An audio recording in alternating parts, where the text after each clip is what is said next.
स्वागतम सुस्वागतम. अमर हिंद मंडळ आयोजित 77व्या वसंत व्याख्यानमालेत आपणा सर्वांचं मनपूर्वक स्वागत करीत आहोत. या वसंत व्याख्यानमालेची सुरुवात आपण महाराष्ट्र गीतानं करणार आहोत. महाराष्ट्र गीताच्या सन्मानार्थ आपण उभं राहण्याची कृपा करायची आहे.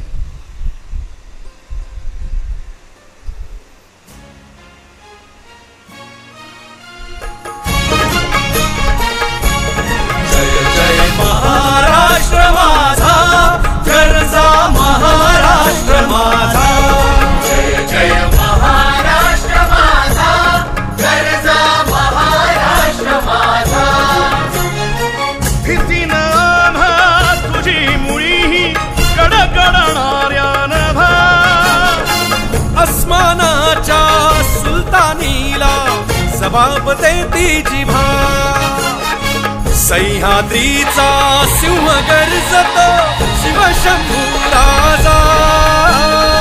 दरी दरीतून नाद गुंजला महाराष्ट्र माझा. जय महाराष्ट्र माझा गर्जा महाराष्ट्र माझा. काळ्या छातीवरी कोरली अभिमानाची लेणी. ओलादी मनगटे खेळती खेळ जीव घेणी. दारिद्र्याच्या उन्हात शिजला निढळाच्या घामाने भिजला देश गौरवासाठी झिजला. दिल्लीचेही दस्तराही महाराष्ट्र माझा. जय जय महाराष्ट्र माझा गर्जा महाराष्ट्र माझा. जय जय महाराष्ट्र माझा.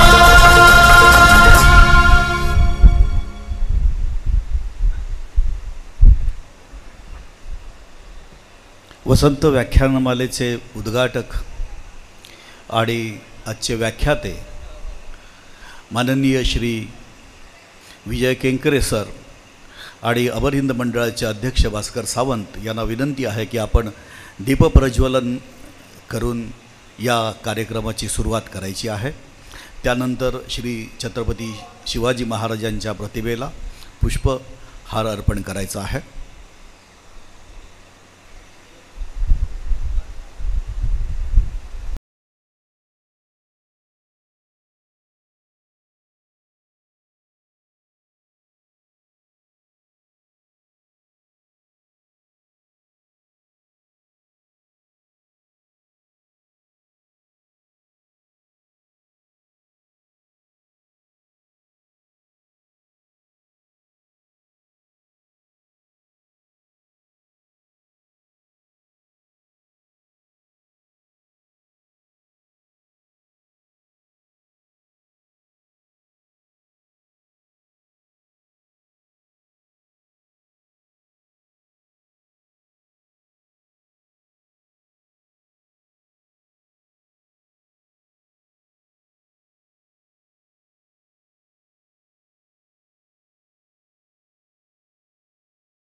स्थापना वर्षापासून अखंडितपणे सुरू असलेली ही वसंत व्याख्यानमाला आजपासून म्हणजे 14 एप्रिलपासून ते 20 एप्रिल 2024पर्यंत दररोज संध्याकाळी 6:15 वाजता या प्रांगणात रंगणार आहे. या वसंत व्याख्यानमालेच्या कार्यक्रमाची प्रस्तावना करण्यासाठी अमर हिंद मंडळाच्या अध्यक्ष माननीय श्री भास्कर सावंत यांना मी आमंत्रित करीत आहे.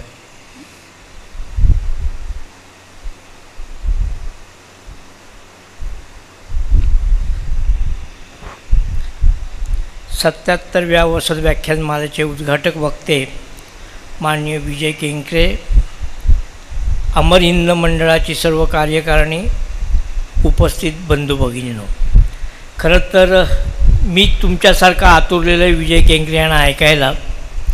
त्यांची ओळख रीतसर आमचे कार्याध्यक्ष दत्ता सावंत करून देतीलच, पण वसंत व्याख्यानमालेचा मागोवा घेणं हे आपलं कर्तव्य आहे. 1947 पासून ही व्याख्यानमाला सुरू झाली. त्याचं सातत्य आज पावे तो कायम आहे आणि साधारण 950 वक्ते वसंत व्याख्यानमालेत सहभागी झालेले आहेत आणि मोठ्या उमेदीनं आज विजय केंकरे आपल्यासमोर विचार मांडणार आहे. विजय केंकरेंची ओळख दत्ता सावंत करून देतीलच, पण आम्ही नुसते व्याख्याते आणतो का? ज्यांच्याकडं शब्दाचं भांडार आहे अशी वक्ते आणतो का? काही अंशे खरंही असेल, पण जे त्यागी आहेत, ज्यांनी त्यागातून विचार फुलवलेत अशा वक्त्यांना आम्ही प्राधान्य देतो. त्यापैकी विजय केंकरे आहेत. तुम्ही म्हणाल असं का? काय त्याग आहे त्यांचा? नाटकांना दिग्दर्शन करतात, नाटकं घडवतात आणि त्याच्यातनंच ते उभारी घेतात असं नाही आहे. एक परंपरा आहे. अलिबागला सासवड म्हणून एक गाव आहे. तिथं आम्ही अमर हिंद मंडळाचे कार्यकर्ते मंथनला गेलो. दरवर्षी आमचं मंथन असतं आणि वर्षाचे कार्यक्रम आम्ही ठरतो. त्या जागेत जिथं आमची व्यवस्था झाली त्या व्यवस्थापकाला आम्ही म्हटलं, फार चांगला बंगला आहे हो तुमचा. तो माणूस हसला आणि म्हणाला, माझा नाही हो हा बंगला. बंगला कुणाचा आहे? तो म्हणाला, दामू केंकरेंचा आहे. मी विजयरावांना फोन लावला, म्हटलं तुमची जागा आहे का हो सासवडला? म्हणाले हो. मी हे उदाहरण का देतो की ज्यांच्या घरात त्यागाची शिकवण ज्यांना मिळालेली आहे तेच आपले परिपक्व विचार लोकांसमोर मांडतात आणि त्यातून आमच्यासारखे कार्यकर्ते घडत असतात. कदाचित विजयरावांना हे मी सांगणं आवडणार नाही, पण गरजेचं आहे. कुणी सांगायचं हो हे? आम्हाला फक्त 50 खोके दिसतात, पण अशी त्यागी माणसं दिसतात का? यांनी त्याग केलेला आहे. त्या घरात काम करणाऱ्या त्यांच्या ज्या सहाय्यक बाई होत्या त्यांना त्यांनी जागा दिली आणि त्यांनी तशी मेंटेन केलेली आहे. स्वतःच्या भावाला कोण हिस्सा देत नाही हो, असा जमाना आहे. पण इथं तर आपल्या घर सांभाळणाऱ्या बाईला एवढी मोठी जागा देऊ केली. ही त्यागाचाही भाग नाही का? अमर हिंद मंडळ याच्यातच काहीतरी शिकतं आणि असे वक्ते आम्ही आणतो ज्यांच्या विचारात त्यागाची भावना असते, त्यागाचं साथ असते. अशा त्यागी माणसांना मी भेटतो. मी म्हणूनच उत्सुक आहे की विजय केंकरे यांना ऐकायला. त्यांचे एक मित्र अमेरिकेहून आले, त्यांचं नाव रंजन नाबर. ते का भेटायला आले का? नाही, विचाराची देवाणघेवाण करायला आलेत. मी त्यांचंही नाबर कुटुंबियांचं तुमच्या सगळ्यांच्या वतीने स्वागत करतो. आणखीन याच्यानंतर दत्ता सावंत हे विजय यांचा परिचय करून देतील. जय हिंद, जय महाराष्ट्र.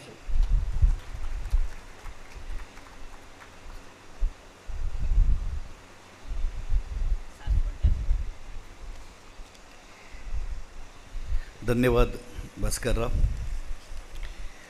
अमर हिंद मंडळ आयोजित 77व्या वसंत व्याख्यानमालेत आपणा सर्वांचं मनपूर्वक स्वागत. आज व्याख्यानमालेचे उद्घाटक आणि पहिले व्याख्यान पुष्प गुंफण्यासाठी आपल्याला लाभले आहेत माननीय श्री विजय केंकरे सर.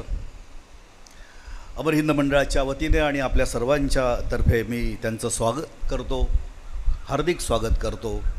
आणि अमर हिंद मंडळाचे अध्यक्ष भास्कर सावंत यांना विनंती करतो की आपण त्यांना सन्मानित करण्याची कृपा करावी.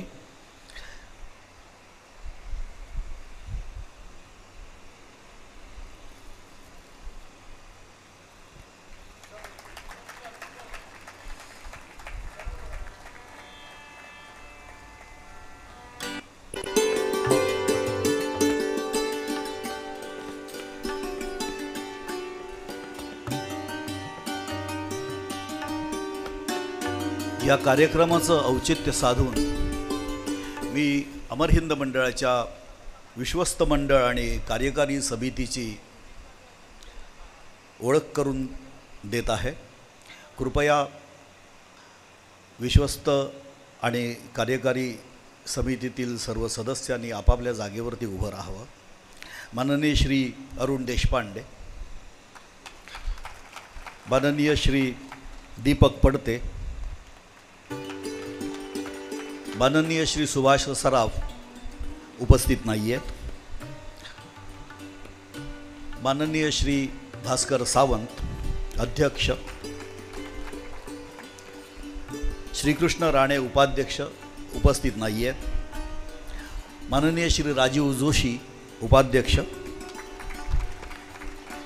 दत्ता सावंत कार्याध्यक्ष, माननीय श्री विजय राणे कार्योपाध्यक्ष, माननीय श्रीमती सीमा कोल्लटकर. अमर हिंद मंडळाच्या 77 वर्षाच्या कारकिर्दीमध्ये प्रथमच महिला प्रमुख कार्यवाह झालेल्या आहेत. आपण जोरदारपणे टाळ्या वाजवून त्यांचं स्वागत करावं.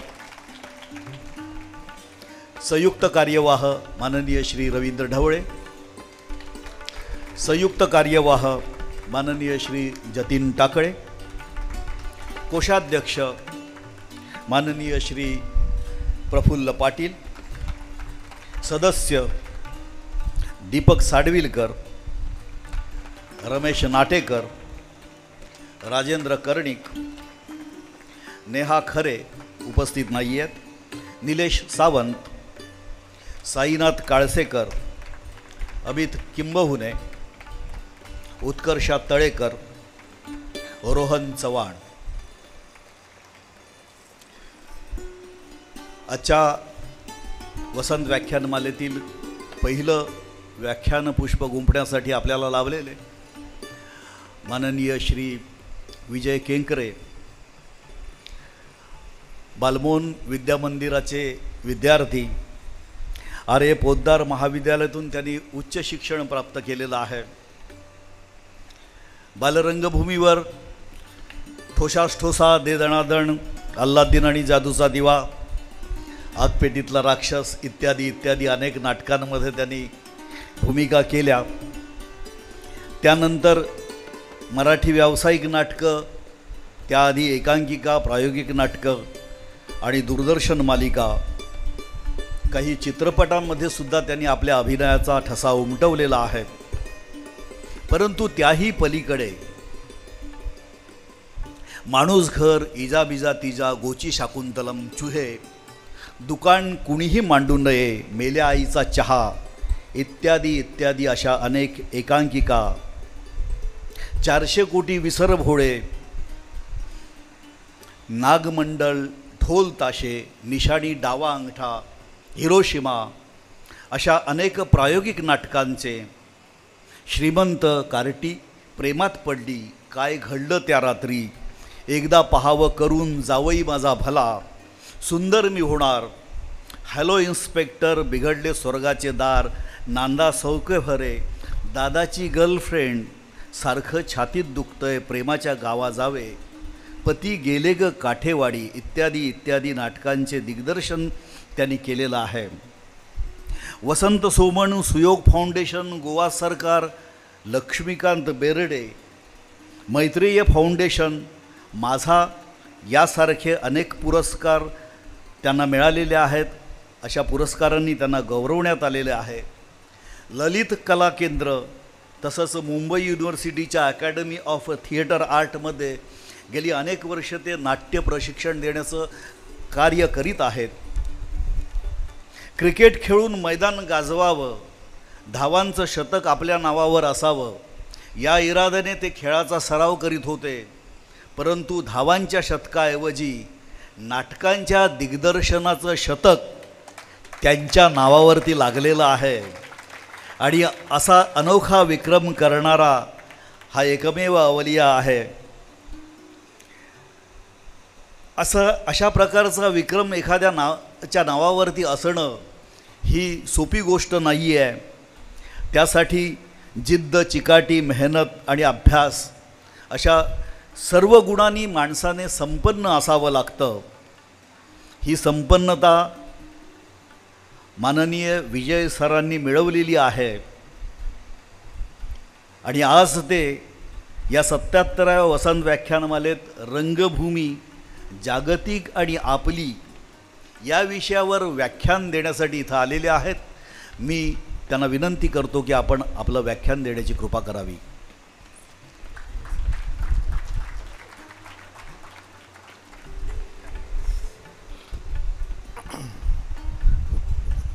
मी आधी अमर हिंद मंडळाचे मनापासून आभार मानतो की त्यांनी या 77व्या वसंत व्याख्यानमालेत माझ्यासारख्या माणसाला बोलायला बोलवलं.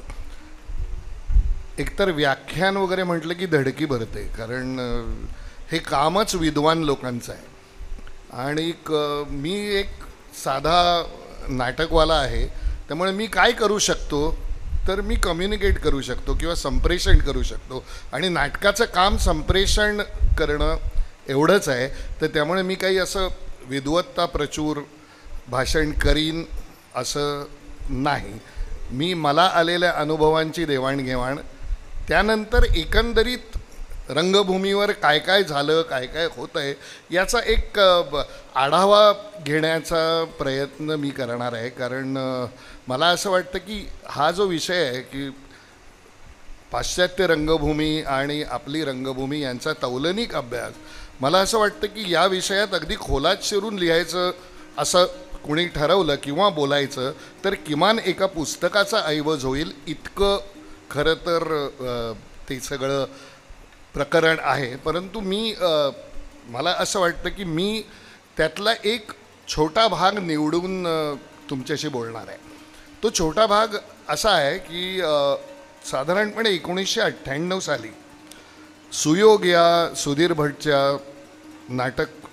आमचं जो नाटकाची संस्था होती त्याच्याबरोबर आम्ही नाटक घेऊन 4 नाटकं घेऊन अमेरिकेला गेलो.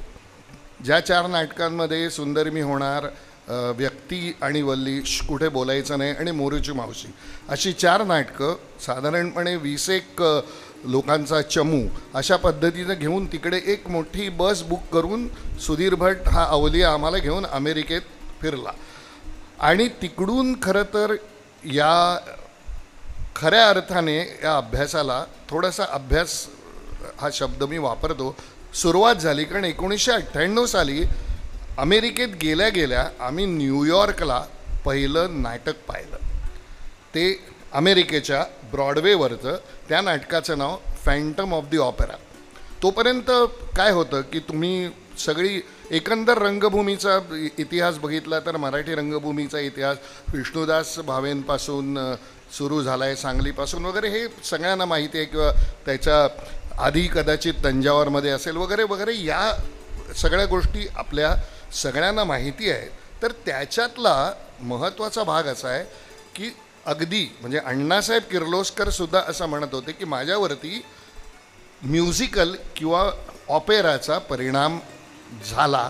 आता हा जो काही परिणाम झाला हा संबंध मराठी रंगभूमीवरती इतकी वर्ष झाला आहे आणि तो कुठून आला तर तो तिकडून आला. आणि त्यातला एक प्रकार बघण्याचं ज्याचं नाव होतं फॅन्टम ऑफ द ऑपेरा बघण्याची संधी मिळाली. आणि त्यानंतर माझ्या असं लक्षात आलं की प्रत्यक्ष बघणं आणि पूर्वी लोकांनी सांगितलेल्या गोष्टी ऐकणं किंवा सांगणं ह्याच्यातला जो फरक आहे तो हळूहळू माझ्या लक्षात यायला लागला. थोडंसं तुम्हाला मी त्याची पार्श्वभूमी सांगतो की आपल्या सगळ्यांना कल्पना आहे की ग्रीक रंगभूमी, मग इथे भरतमुनींचं नाट्यशास्त्र, संस्कृत रंगभूमी वगैरे वगैरे हे आपल्याला सगळं माहिती आहे. परंतु मराठी रंगभूमीवरती ज्यांचा निश्चित परिणाम झाला अशी काही मंडळी आहेत आपल्या सगळ्यांना माहिती असलेली. त्यातलं पहिलं महत्त्वाचं नाव आहे ते म्हणजे विलियम शेक्सपियर. शेक्सपियरचा आपल्यावरती सबंध पगडा इतक्या वर्षांचा आहे. आपण शेक्सपियरच्या नाटकांचे भाषांतरं रूपांतरं केली, त्याच्यावरून इन्स्पायर होऊन काही नाटकांमध्ये प्रवेश लिहिले गेले. म्हणजे पाश्चात्य नाटकांचा आपल्यावरचा परिणाम हा इतका जुना आहे. त्यानंतर आपल्याकडचा ज्याला आपण वास्तववाद म्हणतो, हा वास्तववाद कुठून आला आपल्याकडे, तर तो नॉर्वेहून आला. हेनरिक इब्सेनकडून आपण हा सगळा वास्तववाद आपल्याकडे घेतला. त्यानंतर पहिलं महायुद्ध झाल्यानंतर असंगत नाटक जे सॅम्युअल बेकेटनी त्याच्या वेटिंग फॉर गोदोपासून सुरू केलं, ते नाटक आपल्याकडे यायला लागलं. तर असा पाश्चात्य नाटकाचा परिणाम आपल्यावरती कायम होतच होता. तुम्हाला वेटिंग फॉर गोदोचा विषय निघाला आहे म्हणून त्याची हे सांगतो की वेटिंग फॉर गोदो हे असंगत नाटकातलं फार महत्त्वाचं नाटक मानलं जातं. आणि आपण ज्याला वास्तववाद म्हणतो तो वास्तववाद खरं म्हणजे ठरवलेला असतो.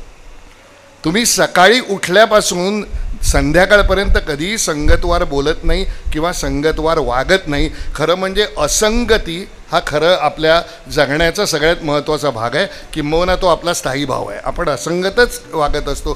कारण सकाळी तुम्ही दूध घेणं, पेपर घेण्यापासून तुमचा दिवस सुरू होतो. ते करत असताना तुम्ही बायकोशी बोलत असता, तेवढ्यात तुम्हाला ऑफिसला जाण्यासाठी ट्रेन, बस काहीतरी पकडायचं असतं. तर हे जेव्हा वेटिंग फॉर गोदो नाटक झालं त्यावेळेस ते कुणाची तरी वाट बघतात. गोदोमध्ये ते कुणाची तरी वाट बघतात. मग हा गोदो नक्की कोण आहे? गोगो आणि दीदी अशी ती दोन पात्र कुणाची तरी वाट बघतात. आणि ते जेव्हा पहिल्यांदा झालं फ्रान्समध्ये त्यावेळेस त्याचा परिणाम झाला नाही. परंतु त्या नाटकाचा प्रयोग फाशी दिलेल्या कैद्यांसमोर झाला, ज्यांना आपल्या मृत्यूची तारीख माहिती होती. आणि त्यांच्यासमोर जेव्हा या नाटकाचा प्रयोग झाला तेव्हा त्यांच्या असं लक्षात आलं की तो प्रयोग त्यांच्यापर्यंत पोचतोय, कारण ज्यांना मृत्यूची तारीख माहिती आहे त्यांना कुणीतरी गोदो हवा आहे. आणि तो जो कुणीतरी गोदो हवा आहे ते नाटक त्यांच्यापर्यंत पोचलं आणि त्यांच्यापर्यंत पोचून ते जगभर गाजलं. त्याचा परिणाम आपल्याकडे भारतामध्ये सुद्धा झाला आणि आपल्याकडे असंगत नाटकाची परंपरा सुद्धा तिथून सुरू झाली. म्हणजे बघा, वास्तववाद, म्युझिकल, असंगत गोष्टी या सगळ्या आपल्याकडे तिकडूनच आल्या. मग त्याच्यामध्ये नॉर्वे आहे. आता आपण आपल्याकडे फार्स आला असं म्हणतो, तो फ्रान्सहून आला. आपल्याकडे रेव्ह्यू आला, म्हणजे एक विषय घेऊन छोटे छोटे तुकडे, म्हणजे नांदा सौख्य बरे किंवा सख्खे शेजारी या पद्धतीची नाटकं ही कुठून आली? ही सुद्धा फ्रान्समधूनच आली. आपल्याकडे बालनाट्य जेव्हा आम्ही करत होतो, आता दत्ता म्हणाला तसं, त्या बालनाट्यामधल्या परिकथा कुठून आल्या? जादूचा वेल कुठून आला? Jack and the beanstalk. तर हे सगळं पाश्चात्यांचा इन्फ्लुएन्स आपल्यावरती होत होता आणि तो आपण उत्तम पद्धतीने मान्य करत पुढे चाललो होतो. अशीच आपली रंगभूमी इतकी वर्ष सुरू होती. त्यानंतर या सगळ्या बालनाट्य एकंदर चळवळीला थोडासा धक्का दिला जर्मनीने. त्यांनी ग्रिप्स नावाची एक ॲक्टिव्हिटी सुरू केली. त्यांनी असं, त्याचा जो वुल्फगांग कॉल्डेडर नावाचा माणूस होता, त्यांनी असं प्रतिपादन केलं की का तुम्ही मुलांना परिकथांमध्ये गुंगवता, त्यांना वास्तव सांगा काय आहे. आणि मग ते वास्तव जर का त्यांना सांगायचं असेल तर ते वास्तव त्यांना छोट्या मुलांनी सांगून उपयोग नाही, तर मोठ्या मुलांनी छोट्या मुलांची कामं करून त्यांना सांगितलं तर ते त्यांच्यापर्यंत पोचेल. अशी सबंध थिअरी त्यांनी मांडली आणि त्या पद्धतीचं नाटक केलं, जे पुण्यामध्ये फार मोठ्या प्रमाणात झालं. मुंबईत तितक्या मोठ्या प्रमाणात झालं नाही. मोहन आगाशे, शुभांगी दामले वगैरे अशा, श्रीरंग गोडबोले वगैरे या लोकांनी ते केलं. म्हणजे बघा, नकळत सबंध पाश्चात्य रंगभूमीचा तिथे काय घडतं याचा परिणाम आपल्यावरती सातत्याने विविध प्रकारे होत राहिला. परंतु टिकला कोणाचा? तर वास्तववादाचा. तो आजही आपल्यावरती टिकूनच राहिलेला आहे. तर आता थोडंसं त्याचा संबंध तौलनिक अभ्यास करायला सुरुवात झाली ती फॅन्टम ऑफ द ऑपेरापासून. म्हणजे हे सगळं ऐकत होतो, हे सगळं कुठे ना कुठेतरी बनहट्टींच्या पुस्तकात वाचलं, आणखीन कुणाच्या पुस्तकात वाचलं, असं सगळं घडत होतं. पण जेव्हा आपण एखादी गोष्ट प्रत्यक्ष बघतो तेव्हा त्याची मजा आपण घ्यायला लागतो. आणि मी जेव्हा फॅन्टम ऑफ द ऑपेरा बघितलं त्यावेळेला आम्ही जाऊन बसलो. मला आठवतं ती डी रो होती आणि त्याची अनाऊन्समेंटपासून सुरुवात झाली फॅन्टम ऑफ द ऑपेरा. आणि संबंध की तो त्यांची अशी कल्पना की तो फॅन्टम त्या नाट्यगृहात येतो आणि ह्या कल्पनेवर ते सुरू झालं सगळं. आणि त्यांचा पडदा वर गेला. पडदा वर गेल्यानंतर फॅन्टमच्या सगळ्या गोष्टींचा ऑक्शन होतोय आणि आमच्या समोरचं झुंबर हलायला लागलं. कशाही त्याला काहीच आजूबाजूला नव्हतं, ते झुंबर हलायला लागलं. ते झुंबर प्रेक्षागृहात आलं आणि नाट्यगृहाच्या छताला जाऊन चिकटलं. आणि आमच्या असं लक्षात आलं की बापरे, हे असं काहीतरी आपल्या समोर घडतंय की जे आपल्या कल्पना शक्तीच्या पलीकडचं आहे. हे काय? आणि आम्ही ते वर बघून, आणि त्यानंतर संबंध नाटकामध्ये चमत्कारांची मालिका होती. एका बाजूला अँड्रू वेबर लॉईडचं म्युझिक, दुसऱ्या बाजूला ही अत्यंत फॅन्टमची लव्ह स्टोरी, आणि दुसऱ्या बाजूला या प्रकारचा संबंध तुम्हाला मंत्रमुग्ध करणारा प्रयोग. आता हा सगळा मंत्रमुग्ध करणारा प्रयोग एका बाजूला, आणि दुसऱ्या बाजूला आम्ही हे कधी बघितलंच नाही अशी मंडळी. आणि मग हळूहळू लक्षात यायला लागलं की ब्रॉडवे नावाचे एक अमेरिकेतला न्यूयॉर्कमधला भाग आहे, 42nd स्ट्रीट, आणि त्याच्या जवळपासचा या ब्रॉडवेवरती अशा प्रकारचं नाटक गेली कित्येक वर्ष सुरू आहे. मग माझ्या असं लक्षात आलं की अरे, मग याचा थोडासा अभ्यास करणं गरजेचं आहे. मग हे का करतात? तर माझ्या पहिली गोष्ट अशी लक्षात आली, हे करतात याचं महत्त्वाचं कारण असं आहे की त्यांची जी स्पर्धा आहे ती हॉलिवूडच्या सिनेमाशी आहे. आणि ती हॉलिवूडच्या सिनेमाशी त्यांची स्पर्धा असल्यामुळे त्यांना असं काहीतरी लोकांच्या डोळ्यासमोर दाखवायचं आहे जे सिनेमा दाखवेल, पण तरी ते तुमच्यासमोर प्रत्यक्ष, अगदी प्रत्यक्ष घडणार आहे. म्हणजे आता तुम्हाला मी सांगतो थोडंसं की ब्रॉडवे हा युनायटेड स्टेट्स ऑफ अमेरिकामधल्या शहरातला एक परिसर आहे. अमेरिकन रंगभूमीचं माहेरघर अशी ब्रॉडवेची जगभर ओळख आहे. न्यूयॉर्कमधल्या मॅनहॅटनमध्ये टाइम्स स्क्वेअरचा जो भाग आहे तो ब्रॉडवेचा महत्त्वाचा हिस्सा आहे. हा संबंध परिसर नाट्यगृहांनी भरलेला आहे. जगभरातले सगळे प्रवासी इथे येतात ते केवळ टाइम्स स्क्वेअर बघायला नव्हे तर ब्रॉडवेवरची नाटकं बघायला. आता बघा, आपण इथे नाटक करतो तर आपली भाषा ही भारतातल्या असंख्य भाषांपैकी एक आहे, परंतु इंग्रजी जगात किती बोलली जाते? खूप जास्त बोलली जाते. त्यामुळे मूलतः त्यांना तो फार मोठा प्रेक्षक वर्ग मुळातच आहे. वास्तविक ब्रॉडवे हा न्यूयॉर्कमधला सगळ्यात लांबलचक रस्ता आहे. मॅनहॅटनमधनं निघून तो ब्रिजवरून ब्रॉन्क्सपर्यंत जातो, म्हणजे जवळजवळ 21 किलोमीटरचा हा भाग आहे. आता बघा, आपल्याकडे पूर्वी मुंबईमध्ये ज्याला प्ले हाऊस किंवा पिला हाऊस असा एक एरिया होता, ज्याला प्ले हाऊस म्हणत होते, त्या संबंध भागामध्ये नाट्यगृह, नंतर चित्रपटगृह झाली. तर तो एरिया होता. म्हणजे त्या एरियामध्ये तुम्ही एकदा गेलात की तुम्हाला त्या एरियामध्ये नाटक आणि नंतर सिनेमा बघायला मिळणार असा तो एरिया होता. आता हा एरियासुद्धा बघा, तो त्याचा परिणाम हा थोडासा पाश्चात्यच आहे.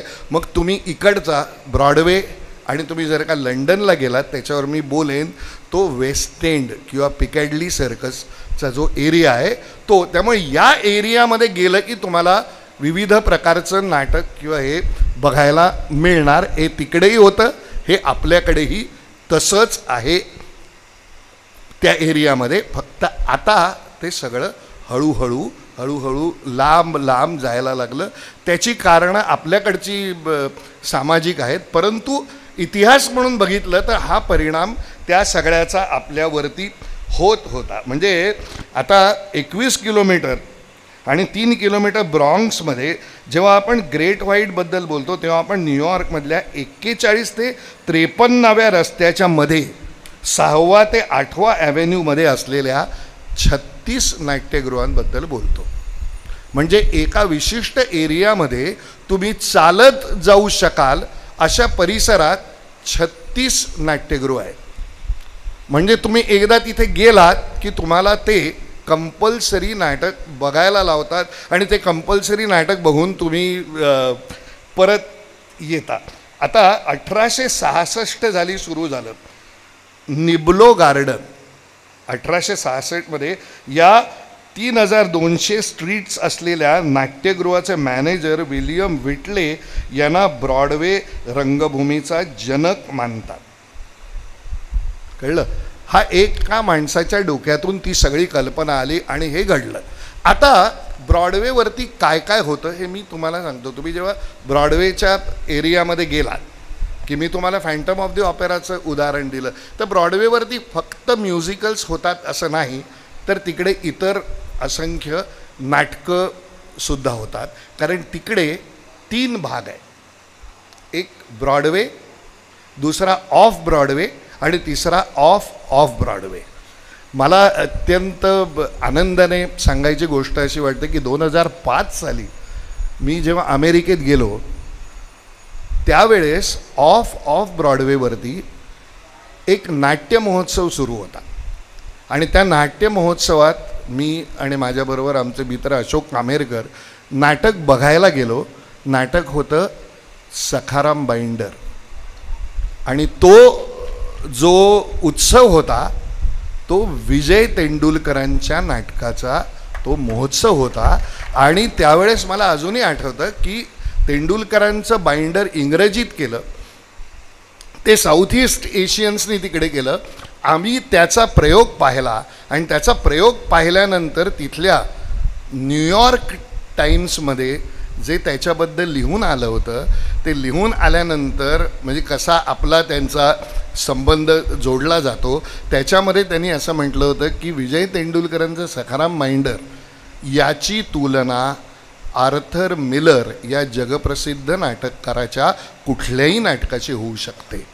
म्हणजे तुम्ही विचार करा, म्हणजे काही लोकांना आर्थर मिलर हा मर्लिन मॉन्रोचा नवरा म्हणूनही माहीत असेल, परंतु आर्थर मिलर हे अमेरिकेतलं फार प्रसिद्ध नाव आहे. तर तेव्हा मला इतका आनंद झाला की विजय तेंडुलकरांचं नाटक तिकडे मी जाऊन बघितलं. हे बघा, ही एक प्रकारची देवाणघेवाणच आहे त्यांचं नाटक आणि आपल्या नाटकातली. फक्त समस्या अशी होते की ही देवाणघेवाण आपल्यापर्यंत पोचत नाही, कारण नाटक इथून तिथे गेलं नव्हतं.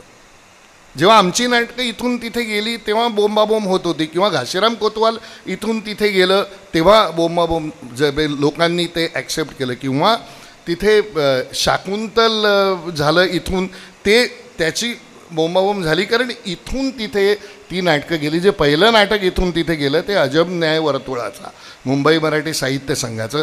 जेव्हा अजब न्याय वर्तुळाचा तिथे गेलं तेव्हा बोंबाबोंब का झाली, कारण इथून तिथे गेलं. परंतु खूप लोकांना विजय तेंडुलकरांच्या नाटकाचा तिकडे एक महिनाभर महोत्सव झाला.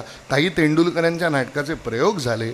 हिज फिफ्थ वुमन नावाचं तेंडुलकरांनी लिहिलेलं नाटक होतं, त्याचं तिथे वाचन झालं.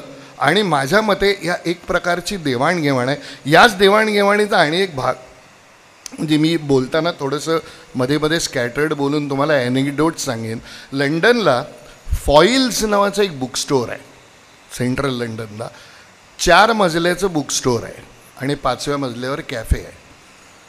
तर त्या 4 मजल्याच्या बुक स्टोअरमध्ये मी जेव्हा पहिल्यांदा 2004 साली आतमध्ये गेलो तिकडे सेक्शन्स होते आणि मला अजून ते व्हिज्युअल डोळ्यासमोर आहे की त्या नाटकाच्या सेक्शनला मी आतमध्ये गेलो तर त्या नाटकाच्या सेक्शनला जो रॅक होता त्या रॅकमध्ये सगळ्यात वरती पेंग्विनची पुस्तकं होती आणि 3 नाटककारांच्या पुस्तकाचं इंग्रजी भाषांतरे तिथे विकायला होती. विजय तेंडुलकर, महेश एलकुंचवार आणि सतीश आळेकर. मी पहिल्यांदा आतमध्ये शिरल्यानंतर जे मला दिसलं ते ह्या आपल्याकडच्या 3 प्रसिद्ध नाटककारांची नाटकं. म्हणजे मी त्यावेळेस तिथून आळेकर सरांशी संपर्क साधून त्यांना, आणि ती मंडळी इतकी साधी होती, म्हणजे अरे हो माहिती आहे ते झालं आहे की. म्हणजे त्याचं इकडे कुठल्याही प्रकारची पब्लिसिटी किंवा किती लोकांना माहिती होतं मला माहीत नाही. तर या गोष्टी किंवा या प्रकारची देवाणघेवाण सतत तिथे सुरू असते. आता ब्रॉडवेवरती नाटकं होतात, ऑफ ब्रॉडवेवरती नाटकं होतं. म्हणजे आपल्याकडे मुख्यधारा रंगभूमी असते तशी ऑफ ब्रॉडवे तिथली मुख्यधारा रंगभूमी. म्हणजे तिकडे तुम्हाला सांगतो ती जी नाट्यगृह असतात ना ती साधारणपणे 100 ते 300 या कपॅसिटीची असतात. जिथे ऑफ ब्रॉडवेवरती नाटक होतं ते साधारण 40 ते 54व्या रस्त्यापर्यंत 6th ॲव्हेन्यूच्या वेस्टपासून 8th ॲव्हेन्यूच्या वेस्टपर्यंत ही साधारण आसन क्षमता असलेली, मात्र थोडासा नंतर त्याच्यात बदल झाला. ब्रॉडवे थिएटर युनियनच्या सदस्यांना मिळणाऱ्या मानधनापेक्षा ऑफ ब्रॉडवेला काम करणाऱ्या सदस्यांना अतिशय अल्प मोबदला मिळायला लागल्यामुळे त्याच्यावर करार करून त्याचा फायदा ऑफ ब्रॉडवेच्या सदस्यांना मिळेल अशी त्यांनी व्यवस्था केली. म्हणजे त्यांनी काय केलं तर अगदी डिटेल सांगायचं तर मुख्यधारेने तिकडच्या प्रायोगिक नाटकांना आपल्या दृष्टीने मदत करायला सुरुवात केली. मला असं वाटतं हे आपण जरा लक्षात घ्यायला पाहिजे. आपल्याकडे तसं होतं आहे की नाही काही कल्पना नाही, पण आपण हे जरा लक्षात घ्यायला पाहिजे की तिथली मुख्यधारा रंगभूमी काय करत होती इतर रंगभूमीसाठी.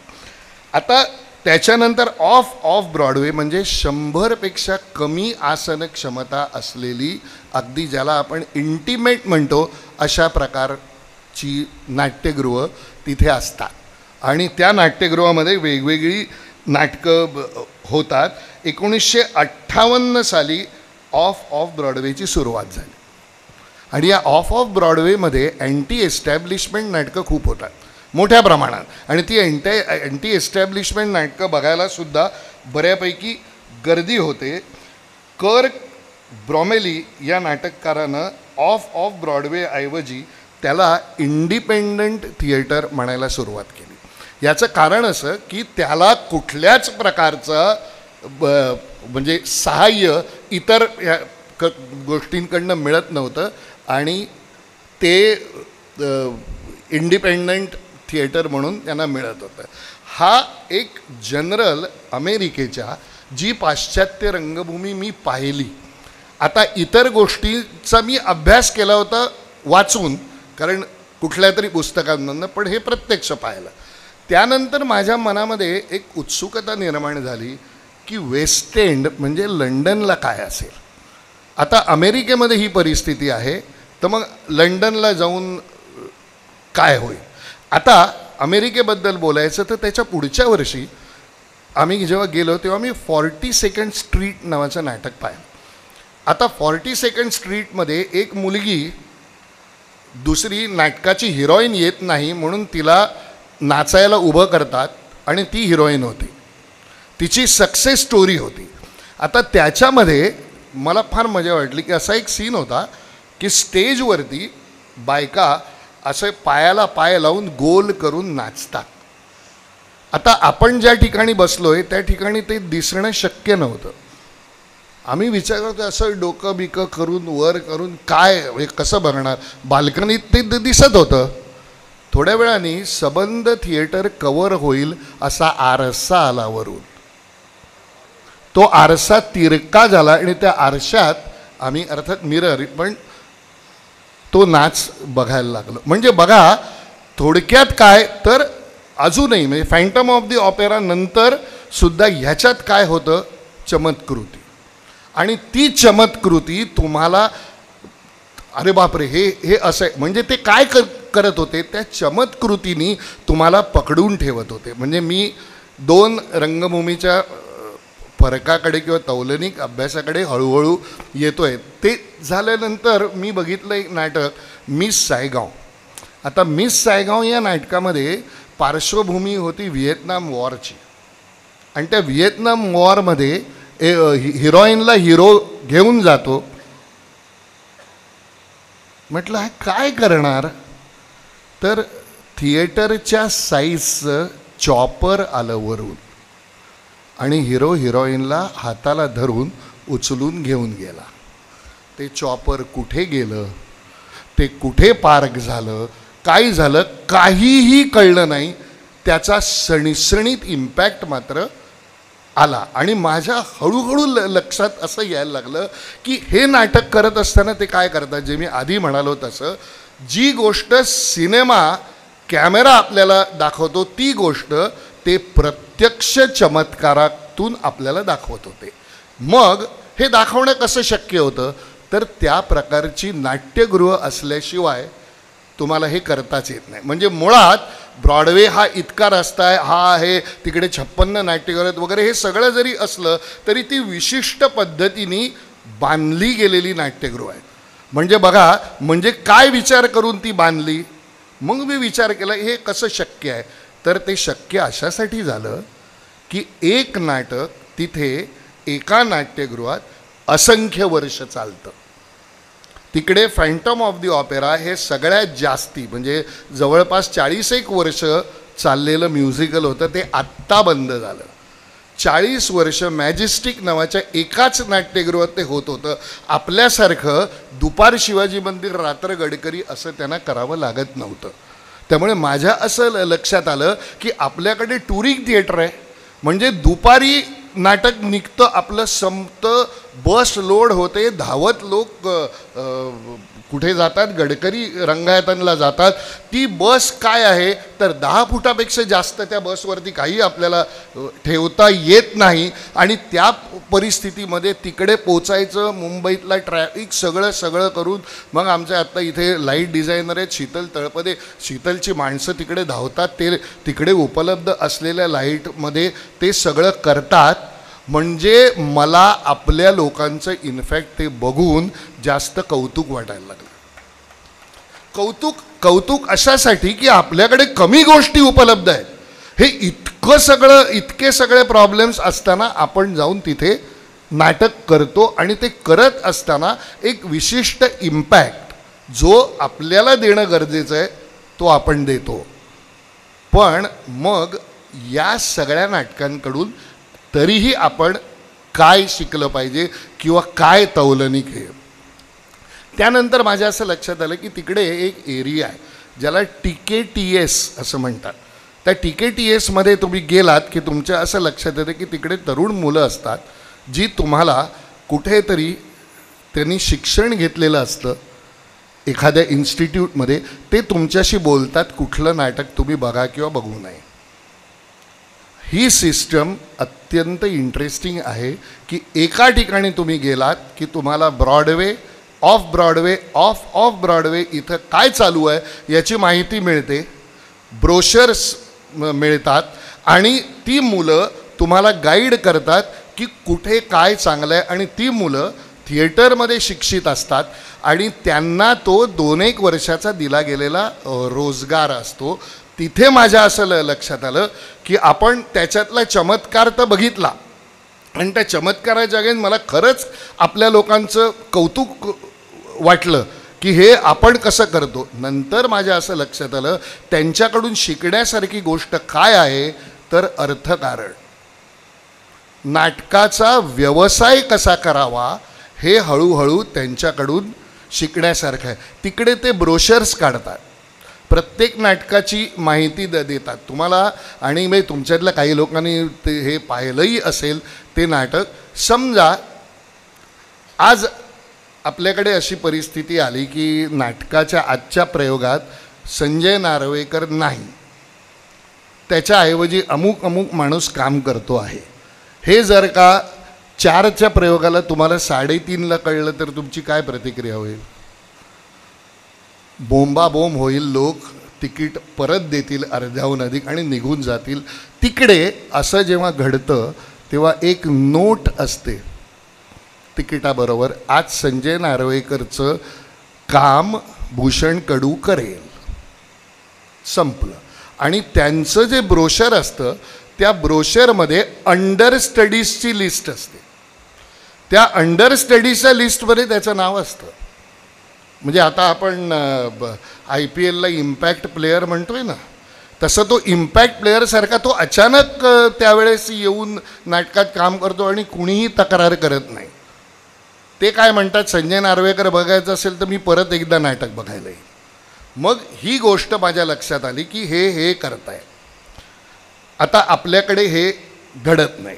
त्यानंतर मी विचार करायला लागलो की यांचं अर्थकारण समजावून घ्यायचं. अजून मी वेस्ट एंडकडे गेलोच नव्हतो बघायला. तर अर्थकारण त्यांचं असं असतं की नाट्यगृह आणि करणारे यांच्यात पार्टनरशिप असते. ते नाट्यगृह त्यांच्याकडून वेगळं भाडं घेत नाही, तो त्यांचं नाटक करण्याचाच भाग असतो आणि 90 दिवस तुम्हाला ते फुकट नाटक करू देतात. आणि जर का 90 दिवसात काही झालं नाही तर ते आयदर तुमचं कॉन्ट्रॅक्ट रिन्यू करतात किंवा तुम्हाला नोटीस देतात की अजून एका महिन्याभरात आपण नाटक बंद करूया. म्हणजे बघा की ते व्यवसाय म्हणून या सगळ्या गोष्टीकडे कसं बघतात की तिकीट विक्री एका बाजूला, जाहिरातीसाठी ब्रोशर म्हणजे आपल्यासारखं वर्तमानपत्रात जाहिरात पोचली की नाही, ती वेळेवर पोचली की नाही, अरे बापरे आता हे काय झालं, माझी इकडे पडली, मग काळी आली कोणाची पिवळी, असं काही होत नाही. दुसरं ते अल्फाबेटिकली करतात. तुमच्या नाटकाच्या टायटलप्रमाणे ते त्या ब्रोशरमध्ये माहिती तुम्हाला देतात. पुढची गोष्ट, याच्या पलीकडे जेव्हा मी वेस्ट एंडला आलो तेव्हा माझ्या असं लक्षात आलं की वेस्ट एंडला तिकीटीएस नाही आहे, वेस्ट एंडला छोटे छोटे तिकिटाचे बूथ्स आहेत. त्या तिकिटाच्या बूथवरती तुम्ही जर का गेलात तर तुम्हाला तिकीट मिळतात आणि त्या बूथवरती असं लिहिलेलं असतं की इथे तुम्हाला 30% डिस्काउंट मिळेल. आणि आपण जातो 30% डिस्काउंटवरती तिकीट घेतो. बरं तिकडे असंही असतं बरं का, रिस्ट्रिक्टेड व्ह्यू. म्हणजे आपण इकडे खूप म्हणतो ना, असं नाट्यगृह बांधलं तसं नाट्यगृह बांधलं, तिकडे कधी कधी मध्ये खांब असतो आणि त्या खांबामुळे तुम्हाला काही भाग दिसत नाही आणि त्या रिस्ट्रिक्टेड व्ह्यूची तिकीट कमी असतात आणि तुम्ही तरीही जाऊन गर्दी करून हाऊसफुल होऊन लोक ते नाटक जे त्यांना आवडतं ते बघतात. हे झालं. तर छोटे छोटे बूथ होते.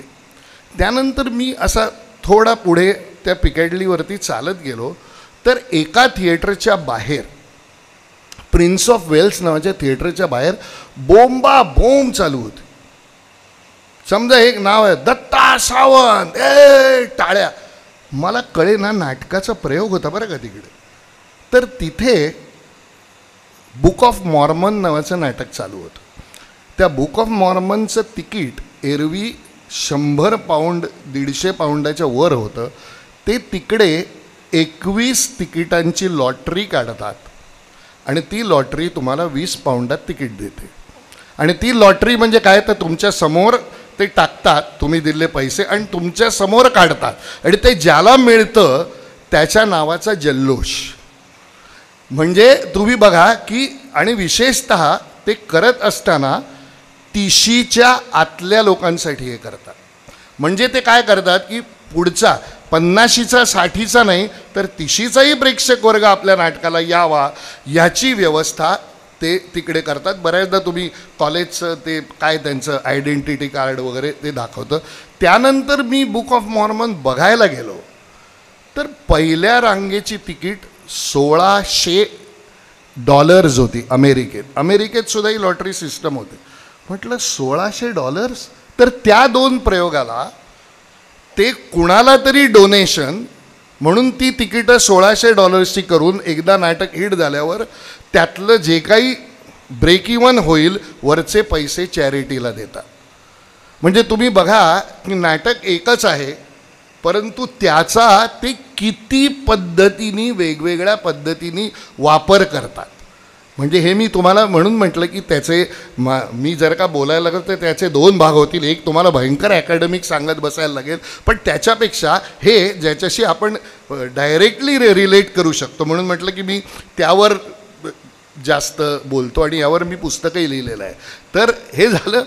तर हे जेव्हा झालं तेव्हा माझ्या असं लक्षात आलं की बापरे, हे नाटकाचा उपयोग असा आणि या पद्धतीने करता. त्यानंतर मी एकदा नाटक बघायला गेलो आणि ब्रॉडवेवरच नाटकाचं तिकीट होतं $450.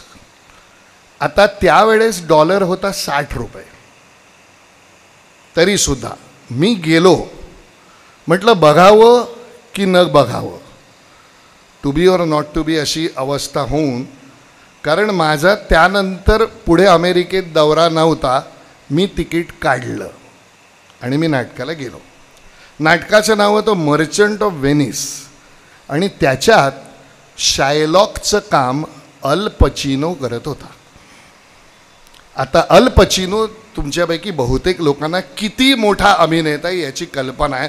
मग माझ्या असं लक्षात आलं की हे जे स्टार आहेत ना अमेरिकेतले सुपरस्टार, ते सेल्फ ट्रेनिंगसाठी वर्षातून 3 महिने येऊन ब्रॉडवेवर नाटक करतात. त्यानंतर पुढच्या वेळेला मी गेलो तेव्हा मी लकी गाय नावाचं नाटक पाहिलं, त्याच्यात टॉम हँक्स होता. त्याच्यानंतर मी वेस्ट एंडला शेक्सपियरचं नाटक बघितलं, त्याच्यामध्ये केविन स्पेसी होता, वूपी गोल्डबर्ग एका नाटकात होती, हेलन मिरान एका नाटकात होती. म्हणजे तिकडचे लोक, एक नाटक मला बघता नाही आलं, आईसमॅन कॉमेट नावाचं, ब्रॉडवेवर $780 तिकीट होतं आणि तोपर्यंत $80 झाला होता आणि त्याच्यात डेन्झिल वॉशिंग्टन नावाचा नट होता.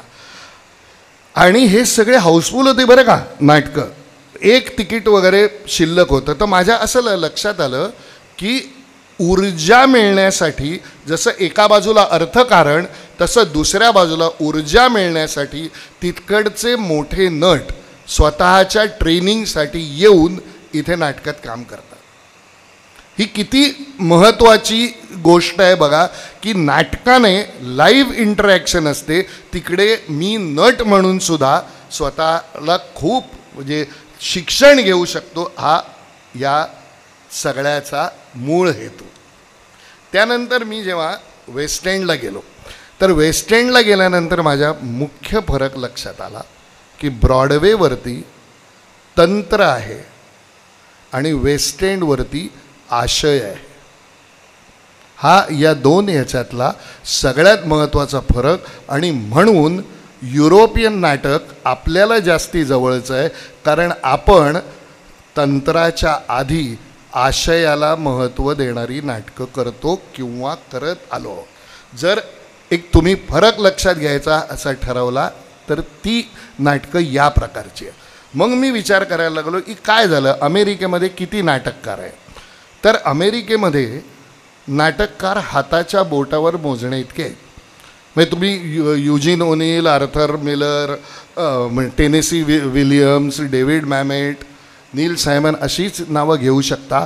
पण जर तुम्ही युरोपमध्ये गेलात तर तुम्हाला ब्रेक्ट, शॉ, शेक्सपियरपासून ते अगदी टॉम स्टॉपार्टपर्यंत किंवा कार्ल चर्चिलपर्यंत साधारण 100 नावं मिळतात. मग माझ्या असं लक्षात आलं की काय त्यांच्यात इंटरनल फरक म्हटलं काय आहे हा समजून घेऊ. तर तो मुळात फरक असा होता की लंडनमध्ये तुम्हाला आशयघन नाटक बघायला मिळतं, ते तुम्हाला ब्रॉडवेत मिळत नाही. ते चमत्काराच्या आधाराने मिळतं. आणि मग याचं कारण शोधायचा प्रयत्न केला तेव्हा माझ्या असं लक्षात आलं की लंडनमध्ये सिनेमा नाहीच आहे जवळजवळ. त्यामुळे त्यांना हॉलिवूडची वगैरे कुठल्याही प्रकारची कॉम्पिटिशन नाही, त्यांना नाटकच करायचं.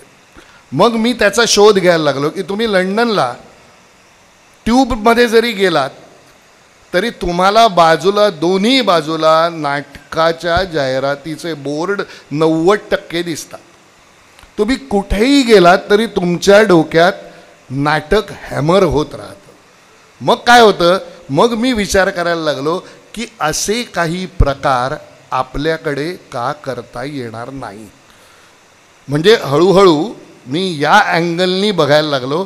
कारण मी तुम्हाला म्हटलं तसं वास्तववादाबद्दल आपल्याकडे विजया मेहतानी तो वास्तववाद कसा वापरला, त्याच्या आधी मग तो सत्यदेव दुबेंनी कसा वापरला वगैरे ह्याच्याबद्दलच्या अभ्यासाविषयी बोलणं झालं होतं, ते केलं होतं, त्याच्यावरती लिहिलं होतं. पण मला ही गोष्ट फार इंटरेस्टिंग वाटली की मी आज जर इथे नाटक करणार असेल आणि मी जाऊन इतकं नाटक जर का परदेशातलं बघणार असेल तर मला काय काय करता येतं.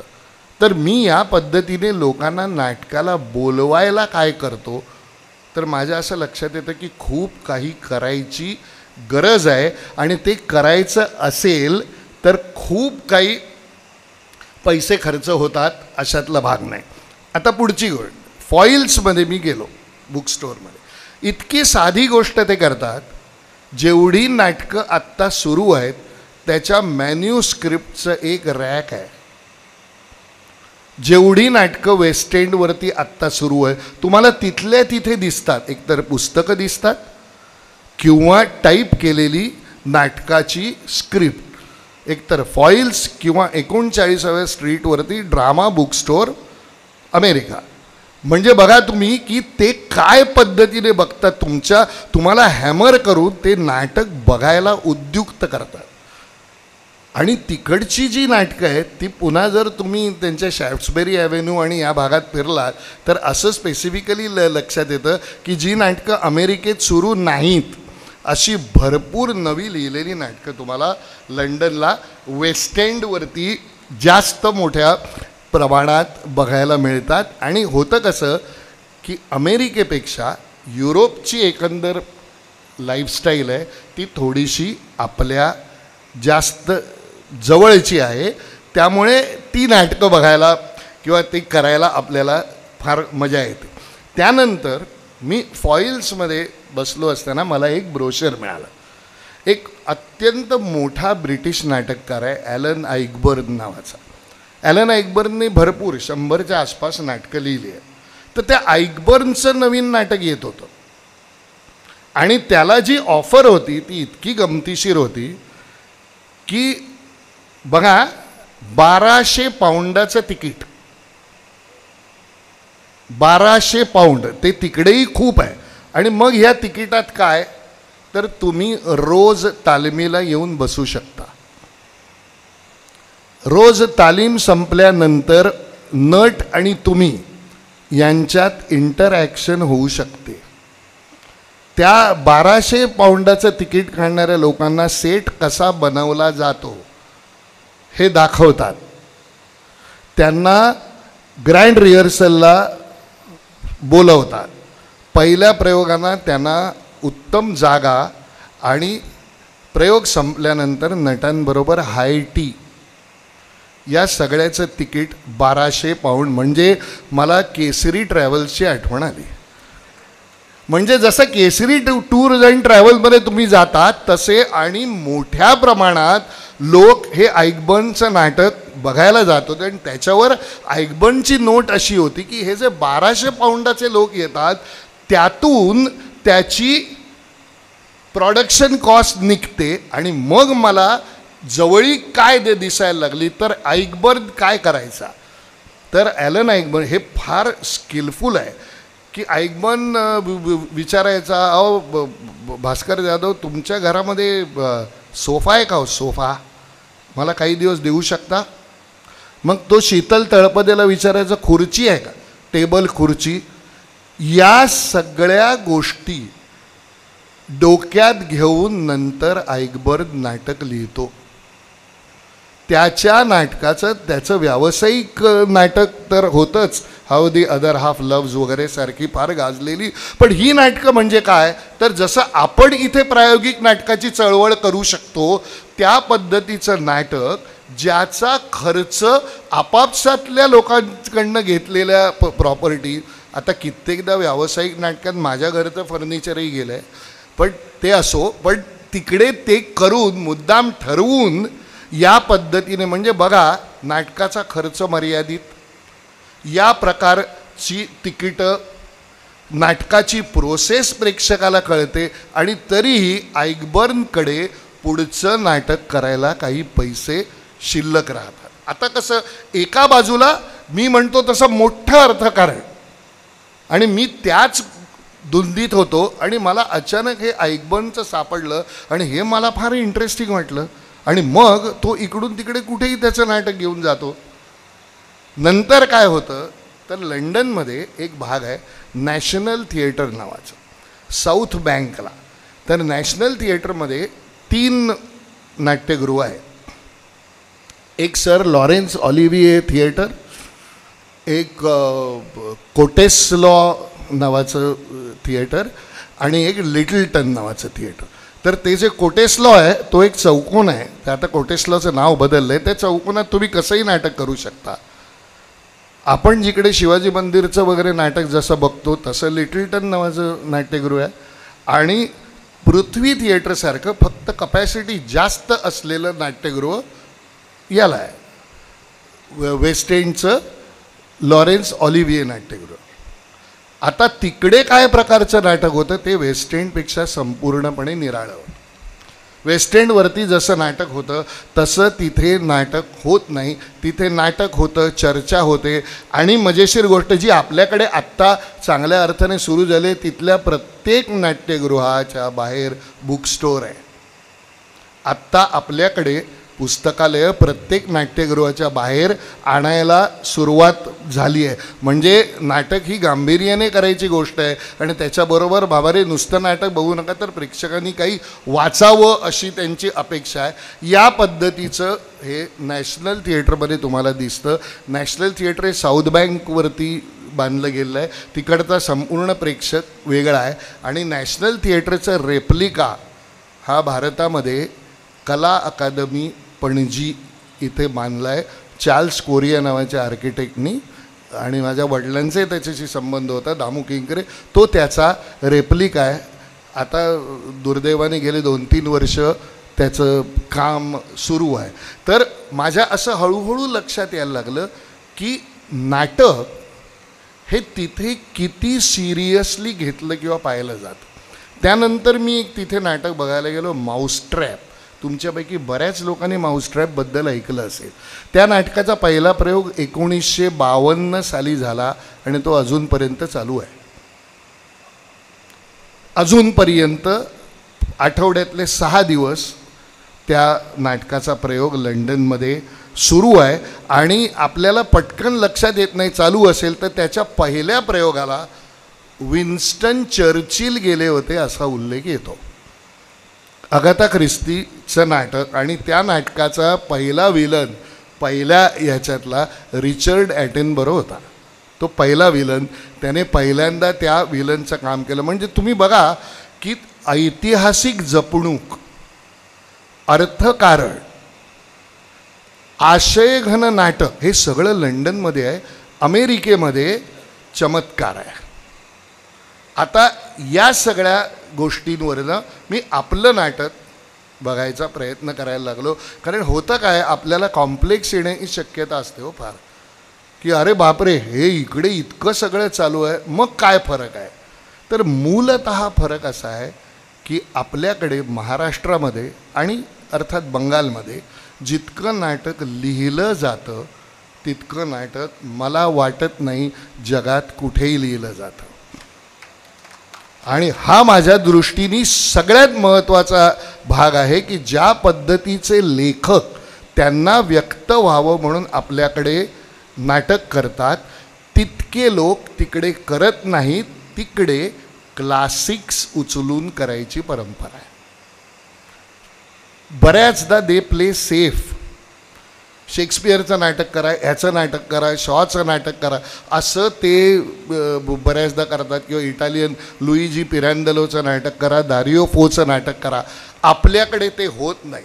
आपल्याकडे म्हणजे खरं तर याचं डेटा कलेक्ट करायला पाहिजे. किती एकांकिका लिहिल्या जातात, किती नाटकं लिहिली जातात, राज्य नाट्य स्पर्धेमध्ये किती नाटककार निर्माण होतात. आपल्याकडे सातत्याने गोष्टींचं नाट्यीकरण होतं. आज या घडीला महाराष्ट्रामध्ये ज्या याचं म्हणजे आता तुम्ही इथे आहात ही संधी साधून मी थोडं अर्ध्या ओळीचं विषयांतर करून बोलतो. आज ज्या पद्धतीची मराठी कथा महाराष्ट्रामध्ये लिहिली जाते. दुर्दैवाने वाचन थोडंसं लोकांचं त्याचं कमी झालं आहे, परंतु किरण गुरव, बालाजी सुतार, प्रणव सकदेव, अनिल साबळे, अवधूत डोंगरे, मनोज बोरगावकर, मी किती, गणेश मतकरी, इतकी मोठी यादी आहे. आणि हे दर्जाचं लेखन आत्ता करतायत. आणि आता कसं होतं की आपल्याकडे टेलिव्हिजन वाढला, हे सगळं झाल्यामुळे या सगळ्यांच्या लेखनामध्ये तुम्ही परफॉर्म करू शकाल अशी क्वालिटी निदान तुम्हाला 75% गोष्टींमध्ये सापडायला लागेल. म्हणजे बघा, आशयाच्या पातळीवरती आपण कितीतरी जास्त समृद्ध आहोत. आणि हे मी पूर्ण डोकं टाळ्यावर ठेवून बोलतो आहे. याचं कारण असं की तिथे विशेषतः अमेरिकेत प्रयोगाकडून आशयाकडे जातात, आपण आशयाकडून प्रयोगाकडे जातो.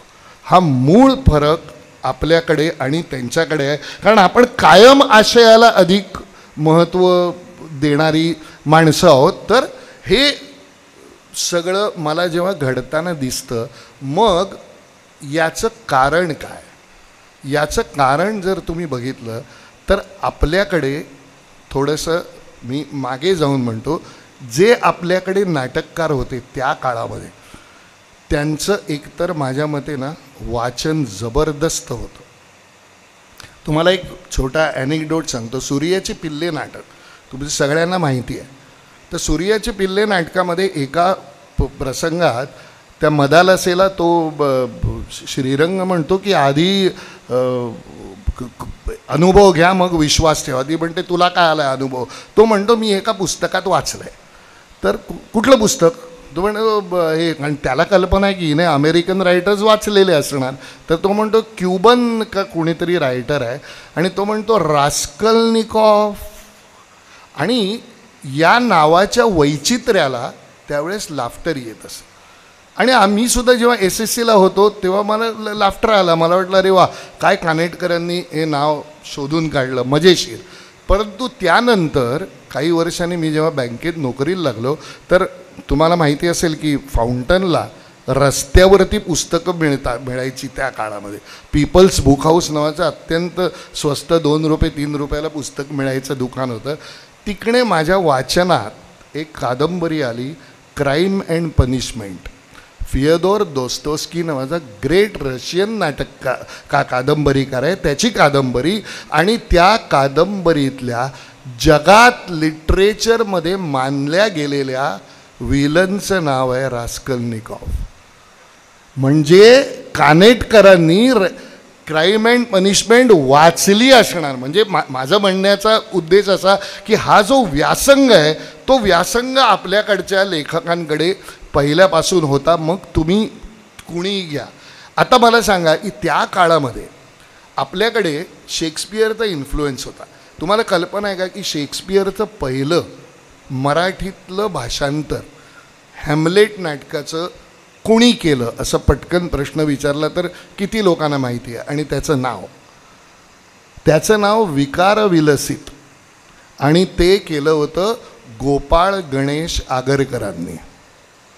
म्हणजे तुम्ही लक्षात घ्या. आता असंही म्हणतात की नानासाहेब पेशव्यांचंही उपलब्ध आहे, मनोहर माळगावकरांच्या पुस्तकात त्याचा रेफरन्स आहे, पण हे आपल्याकडे उपलब्ध आहे. म्हणजे गोपाळ गणेश आगरकरांसारख्या माणसाला सुद्धा शेक्सपियरने खुणावला आणि त्यांना हॅम्लेटचं पहिलं मराठीतलं भाषांतर करावं असं वाटलं. म्हणजे बघा, आपण उचलला कोण तर सर विल्यम शेक्सपियर. मग त्यानंतर शेक्सपियरच्या नाटकांचा गडकऱ्यांवरती तर शेक्सपियरचा इन्फ्लुएन्स होताच. तुम्ही जर का एकच प्यालामधला सिंधू आणि गीताचा प्रवेश बघितलात तर ते ऑथेलोमधल्या एमिलिया आणि डेस्डिमोनाच्या एका प्रवेशाचं भाषांतर आहे. तुम्ही किंग लिअरबद्दल जर का विचार केला तर नटसम्राट हे किंग लिअरवरून इन्स्पायर होऊन लिहिलेलं तात्यासाहेब शिरवाडकरांचं नाटक आहे. तुम्ही मदनाची मंजिरी घ्या विद्याधर गोखलेंचं, ते 12th नाईटवरून इन्स्पायर होऊन लिहिलेलं नाटक आहे. आपल्याकडे आंधळ्यांची शाळा नावाचं गॉन्टलेट नावाच्या नाटकाने या सगळ्याची सुरुवात झाली. किंवा अनंत काणेकरांनी घरकुल नावाचं इब्सेनचं नाटक केलं. तर आपल्याकडे या नाटककारांचा इन्फ्लुएन्स किती जुना आहे बघा. संशय कल्लोळ बघितलं तर तो फ्रेंच फार्स आहे. म्हणजे आपल्याकडे पाश्चात्य लोक, म्हणजे मी विशेषतः इंग्रजीकडून आपल्याकडे आलेलं म्हणतोय, रशियन म्हणजे चेकॉवसुद्धा आपल्याकडे आला. तर हे आपल्याकडे येण्याची परंपरा फार जुनी आहे. आणि म्हणून मला कायम असं वाटतं की हे त्यांचं, हे आपलं असं आपण अभ्यास करण्यापुरतं म्हणू, पण नाटकाची भाषा ही लिखित भाषा नसते. ती अंतिमतः आशय पोचवण्याची पण प्रयोगाची भाषा असते. आता मला सांगा, तुम्ही संगीत वाजलं तर आपण माना डोलवतोच ना. तसं नटाचा अभिनय तिथल्या तिथे बघून आपल्याला एखादी गोष्ट कळली नाही तरीही आपण त्याच्यात समरस होतो. त्यामुळे मला असं वाटतं की मी कितीही तौलनिक अभ्यास केला किंवा मी त्याच्यावरती कितीही बोललो तरी एक गोष्ट सत्य आहे की नाटक हे संप्रेषण आहे आणि ते तिथल्या तिथे होतं. आणि ते तिथल्या तिथे करण्याची, बघण्याची, ऐकण्याची गोष्ट आहे. आणि ह्याच्या बाबतीमध्ये कसा आपल्यावरती इन्फ्लुएन्स होता, सॉरी पण एक त्याची छोटं तुम्हाला ॲनिक्डोट देतो. आम्ही ऑथेलो नाटक करत होतो आणि हे मला सांगण्याची संधी मिळत नाही म्हणून मी सांगतो. आणि त्याचा शेवटच्या सीनवरती आम्ही चाललो होतो. अरुण नाईक भाषांतर तो बोलायचा, आम्ही लिहून काढायचो. आणि त्यावेळेस अदर साईड नावाचं एक मॅगझिन निघायचं, भास्करला कल्पना असेल, सोशलिस्ट लोकांचं. त्याचे हे होते जॉर्ज फर्नांडिस. आणि जॉर्ज फर्नांडिस घरी आले आणि जॉर्ज फर्नांडिस म्हणाले, काय चाललं आहे? तर अरुण नाईक म्हणाले की गिव्ह मी 15 मिनिट्स, 10-15 मिनिट्स. नाही, व्हॉट आर यू डुईंग? तो शेवटी म्हणाला की I am translating Othello. Okay, कहाँ तक पहुँचे? तर टाळलं उत्तर, एकदा टाळलं, दोनदा टाळलं, तीनदा टाळलं. ते म्हणाले की अरे कहाँ तक पहुँचे? शेवटी अरुण नाईक म्हणाला 12th सीन. 12th सीन असं म्हटल्यानंतर जॉर्ज फर्नांडिसनी खुर्ची वळवली, त्यांची लुंगी, तेव्हा ते लुंगी नेसायचे, लुंगी वर केली, पाय वर टाकला आणि म्हणाले, it is the cause, it is the cause my soul, let me not name it to you chaste stars, it is the cause, yet she must die or else she'll betray more men, put out the light and then put out the light, this monumental alabaster. Arun, alabaster का क्या KIA? alabaster म्हणजे जगातला सर्वोत्तम कागद. त्यामुळे alabasterचं alabaster केलं आहे. आता हे झाल्यावरती माझ्या मनामध्ये कुतूहल निर्माण झालं. म्हणून मी सगळं झाल्यावर त्यांना जाऊन विचारलं की म्हटलं, I am going to direct the play, my name is Vijay Kenkare, how do you know all this? ते काय म्हणाले माहिती आहे का मला? तुम्हाला म्हणाले, mister Kenkare, I know my politics and Shakespeare by heart. म्हणाले, you want me to render Macbeth, when shall we three meet again in thunder, lightning or in rain? म्हटलं नको. आता म्हणजे तुम्ही केवळ राजकारणी नाही, तर हा पाश्चात्यांच्या लेखनाचा परिणाम राजकारण्यांवरही होत होता. आज तुम्ही जर का लंडनला गेला, मी लंडनला गेलो, तर तिकडे सुद्धा something is rotten in the state of Denmark असं ऐकायला मिळतं. हे हॅमलेटमधलं प्रसिद्ध वाक्य आहे की काहीतरी गडबड आहे, something is rotten in the state of Denmark. त्यामुळे मला असं वाटतं की हा जो सगळा इन्फ्लुएन्स आहे, हा इन्फ्लुएन्स आपल्यावरती आला, तो वास्तववादाने टिकला.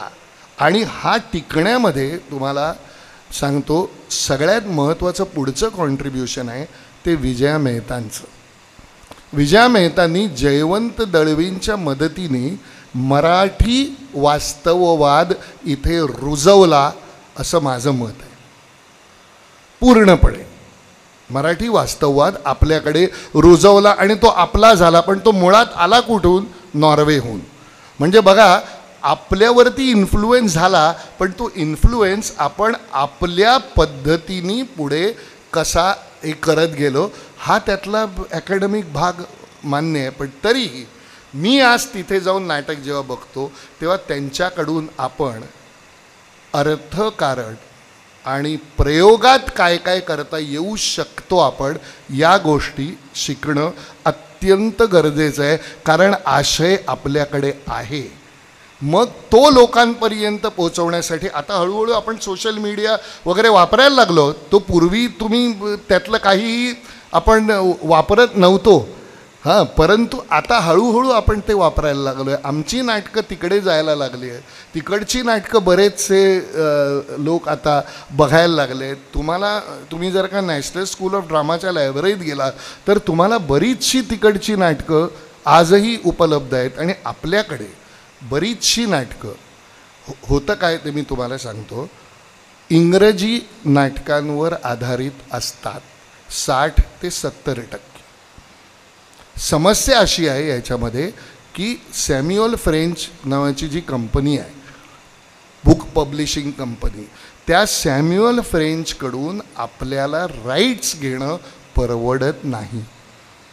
आणि कॉपीराईट ॲक्ट म्हणजे रायटर गेल्यानंतर कुठे 50 वर्ष गेल्यानंतर आणि कुठे 60 किंवा कुठे 75 वर्ष कॉपीराईट्स मोकळ्या होत नाहीत. हा त्यातला मोठा प्रॉब्लेम आहे. मग आपल्याला त्याला पत्र लिहून, इथे राजू वेंगुर्लेकर आहेत, त्यांना कल्पना यायची की आपल्याला पत्र लिहून सांगायला लागतं त्यांना की आम्ही प्रायोगिक तत्वावरती ह्याचे प्रयोग करतो आहे, आपलं इकडचं एकंदर त्यांना समजावून सांगावं लागतं, तरीही हे परवडत नाही. म्हणून आपल्यावरती अजूनही तिथल्या नाटकांचा इन्फ्लुएन्स आहे जे आपण आपल्या पद्धतीने करून मांडतो, पण आपल्याला त्याला क्रेडिट देणं शक्य नसतं. त्यामुळे ती देवाणघेवाण अजूनही सुरू आहे. आणखीन एक तुम्हाला मी इंटरेस्टिंग गोष्ट सांगतो. विजयाबाईंनी शाकुंतल केलं जर्मनीमध्ये. त्यावेळेचे त्यांचे हे दग गोडसे, म्हणजे पुन्हा आपल्यात आणि त्यांच्यातला फरक, दग गोडसे त्याचे कॉस्ट्यूम डिझायनर आणि नेपथ्यकार होत. तर मला गोडसे भेटले. म्हटलं गोडसे कसं वाटलं? गोडसेनी मला फार छान उत्तर दिलं. ते म्हणाले की विजय, मी इकडे शाकुंतल केलं आणि त्यातल्या सगळ्या स्त्रिया एकवस्त्रा होत्या. शाकुंतलमध्ये तेव्हा काही स्टिचिंग वगैरेचा काही प्रश्न नव्हता. आणि इथे स्वाती चिटणीस, नंदिता आरस, अर्चना जोगळेकर वगैरे मुली होत्या. तर त्या पंजाबी ड्रेस घालून यायच्या आणि त्याच्यावर त्यांना ती ड्रेप करायला गोडसेनी शिकवलं. आणि गोडसे म्हणाले, मी जर्मनीला गेलो आणि ती जर्मन ॲक्ट्रेस विवस्त्र होऊन माझ्यासमोर उभी राहिली, आता शिकवा. तेव्हा गोडसे म्हणाले मला की माझ्या असं लक्षात आलं की ह्यांना शाकुंतल येणार नाही, ते नुसतंच शिल्प होईल, कारण यांना लज्जाच माहीत नाही. आणि लज्जा माहीत असणं हे शाकुंतल करण्यामागचं सगळ्यात महत्त्वाचं काम आहे. म्हणून तुम्ही उलट देवाणघेवाण करायचा जर का विचार केला तर जी भावना, जो शृंगार, जी संस्कृती आपण इकडे करतो त्याचा त्यांच्याशी फारसा काही संबंध नाही. म्हणून ती उलट देवाणघेवाण फार क्वचित होते. अर्थात आपल्याकडची कथा काही वेळा तिकडे पोचली आहे आणि तुम्हाला किती लोकांना कल्पना आहे मला माहिती नाही, परंतु भरपूर इंग्रजीमध्ये ज्यांच्या कथा भाषांतरित झाल्या आहेत तिथे त्या लेखकाचं नाव आहे विलास सारंग. फार कमी लोकांना विलास सारंग बहुधा माहिती असतील. तर सारंगांच्या खूप कथा, परंतु हा भाग राहतोच, पण तो वास्तवात जे ते आपल्याला सांगतात तो आपण आपल्याकडे आपल्या पद्धतीने कन्वर्ट करून मांडतो. शेक्सपियर आपल्या पद्धतीने, म्हणजे तुम्ही जर का विंदा करंदीकरांचं लिअर बघितलं तर विंदा करंदीकरांनी शेक्सपियरचं पेंटामीटर त्यांच्या पद्धतीने कसं मराठीत केलं आहे हे तुमच्या लक्षात येतं. म्हणजे आपली वृत्ती काय तर तिकडचं समजून घ्यायचं, त्याला आपलंसं करायचं आणि आपल्याकडे करायचं. हे त्यांना जमणारच नाही, कारण त्यांचा आपल्या वागण्याच्या पद्धतीशी फारसा काही संबंध नाही. हळूहळू आता म्हणजे पेन स्टेट युनिव्हर्सिटीमध्ये वगैरे संस्कृत जायला लागला आहे. त्यांच्याकडे एक विभाग आहे संस्कृतचा, त्यामुळे संस्कृत नाटक हळूहळू तिथे व्हायला लागलं आहे. आणि ते होत असताना बऱ्याचशा आपल्याकडे कर्णभारम वगैरे जी सगळी नाटकं आहेत संस्कृतातली किंवा उरुभंगम किंवा मध्यम व्यायोग, याच्यामध्ये डान्स म्युझिकचा भाग जास्ती आहे, जो त्यांना आवडतो, एक्साईट करतो आणि त्याच्या जोडीने ब्रोशर वाचायची तिकडे पद्धत आहे. आता दुसरी गोष्ट अशी झाली आहे की तुम्ही जिओ थिएटरमुळे आता तुम्हाला असंख्य गोष्टी इथे हळूहळू बघायला मिळायला लागल्या आहेत. मला कल्पना आहे ते महाग आहे. आत्ता तिकडे एक मटिल्डा नावाचं नाटक चालू आहे. मटिल्डा हे रोल्ड डाल नावाचा फार प्रसिद्ध लेखक आहे. रोल्ड डालचं मटिल्डा नाटक जे मराठीत चमत्कार झालाच पाहिजे या नावाने झालं आहे. मटिल्डाचा मी जेव्हा प्रयोग पाहिला तसंच त्या मटिल्डामध्ये त्या मुलीला मल्टिपल भाषा येत असतात. त्यातल्या 2 गोष्टी मला आजपर्यंत कळलेल्या नाही. त्याच्यामध्ये एक सीन होता, ब्लॅकबोर्ड आहे आणि ती बोलते तसं खडूने त्या बोर्डवर लिहिलं जातं. सगळी वाक्य लिहिली गेली. ते बरं मी विचार करतोय मॅग्नेट असेल तर मॅग्नेट कसं वापरणार. आणि तसंच्या तसं सुवाच्य अक्षरात फोटोकॉपी काढल्यासारखं त्याच्यावरती दिसत होतं. आणि मी जेव्हा मटिल्डा बघून बाहेर पडलो तेव्हा मी पहिला फोन केला रत्नाकर मतकरींना. त्यांनी मला पहिला प्रश्न हा विचारला की अरे ती खडूची ट्रिक कशी केली. मी म्हटलं ते मलाही कळलं नाही कशी केली. आपण इकडे मतकरींनी त्यांच्या पद्धतीने केली. आणि दुसरं त्याच्यात ती हेड मिस्ट्रेस त्या मुलीवर चिडते आणि तिला फेकून देते.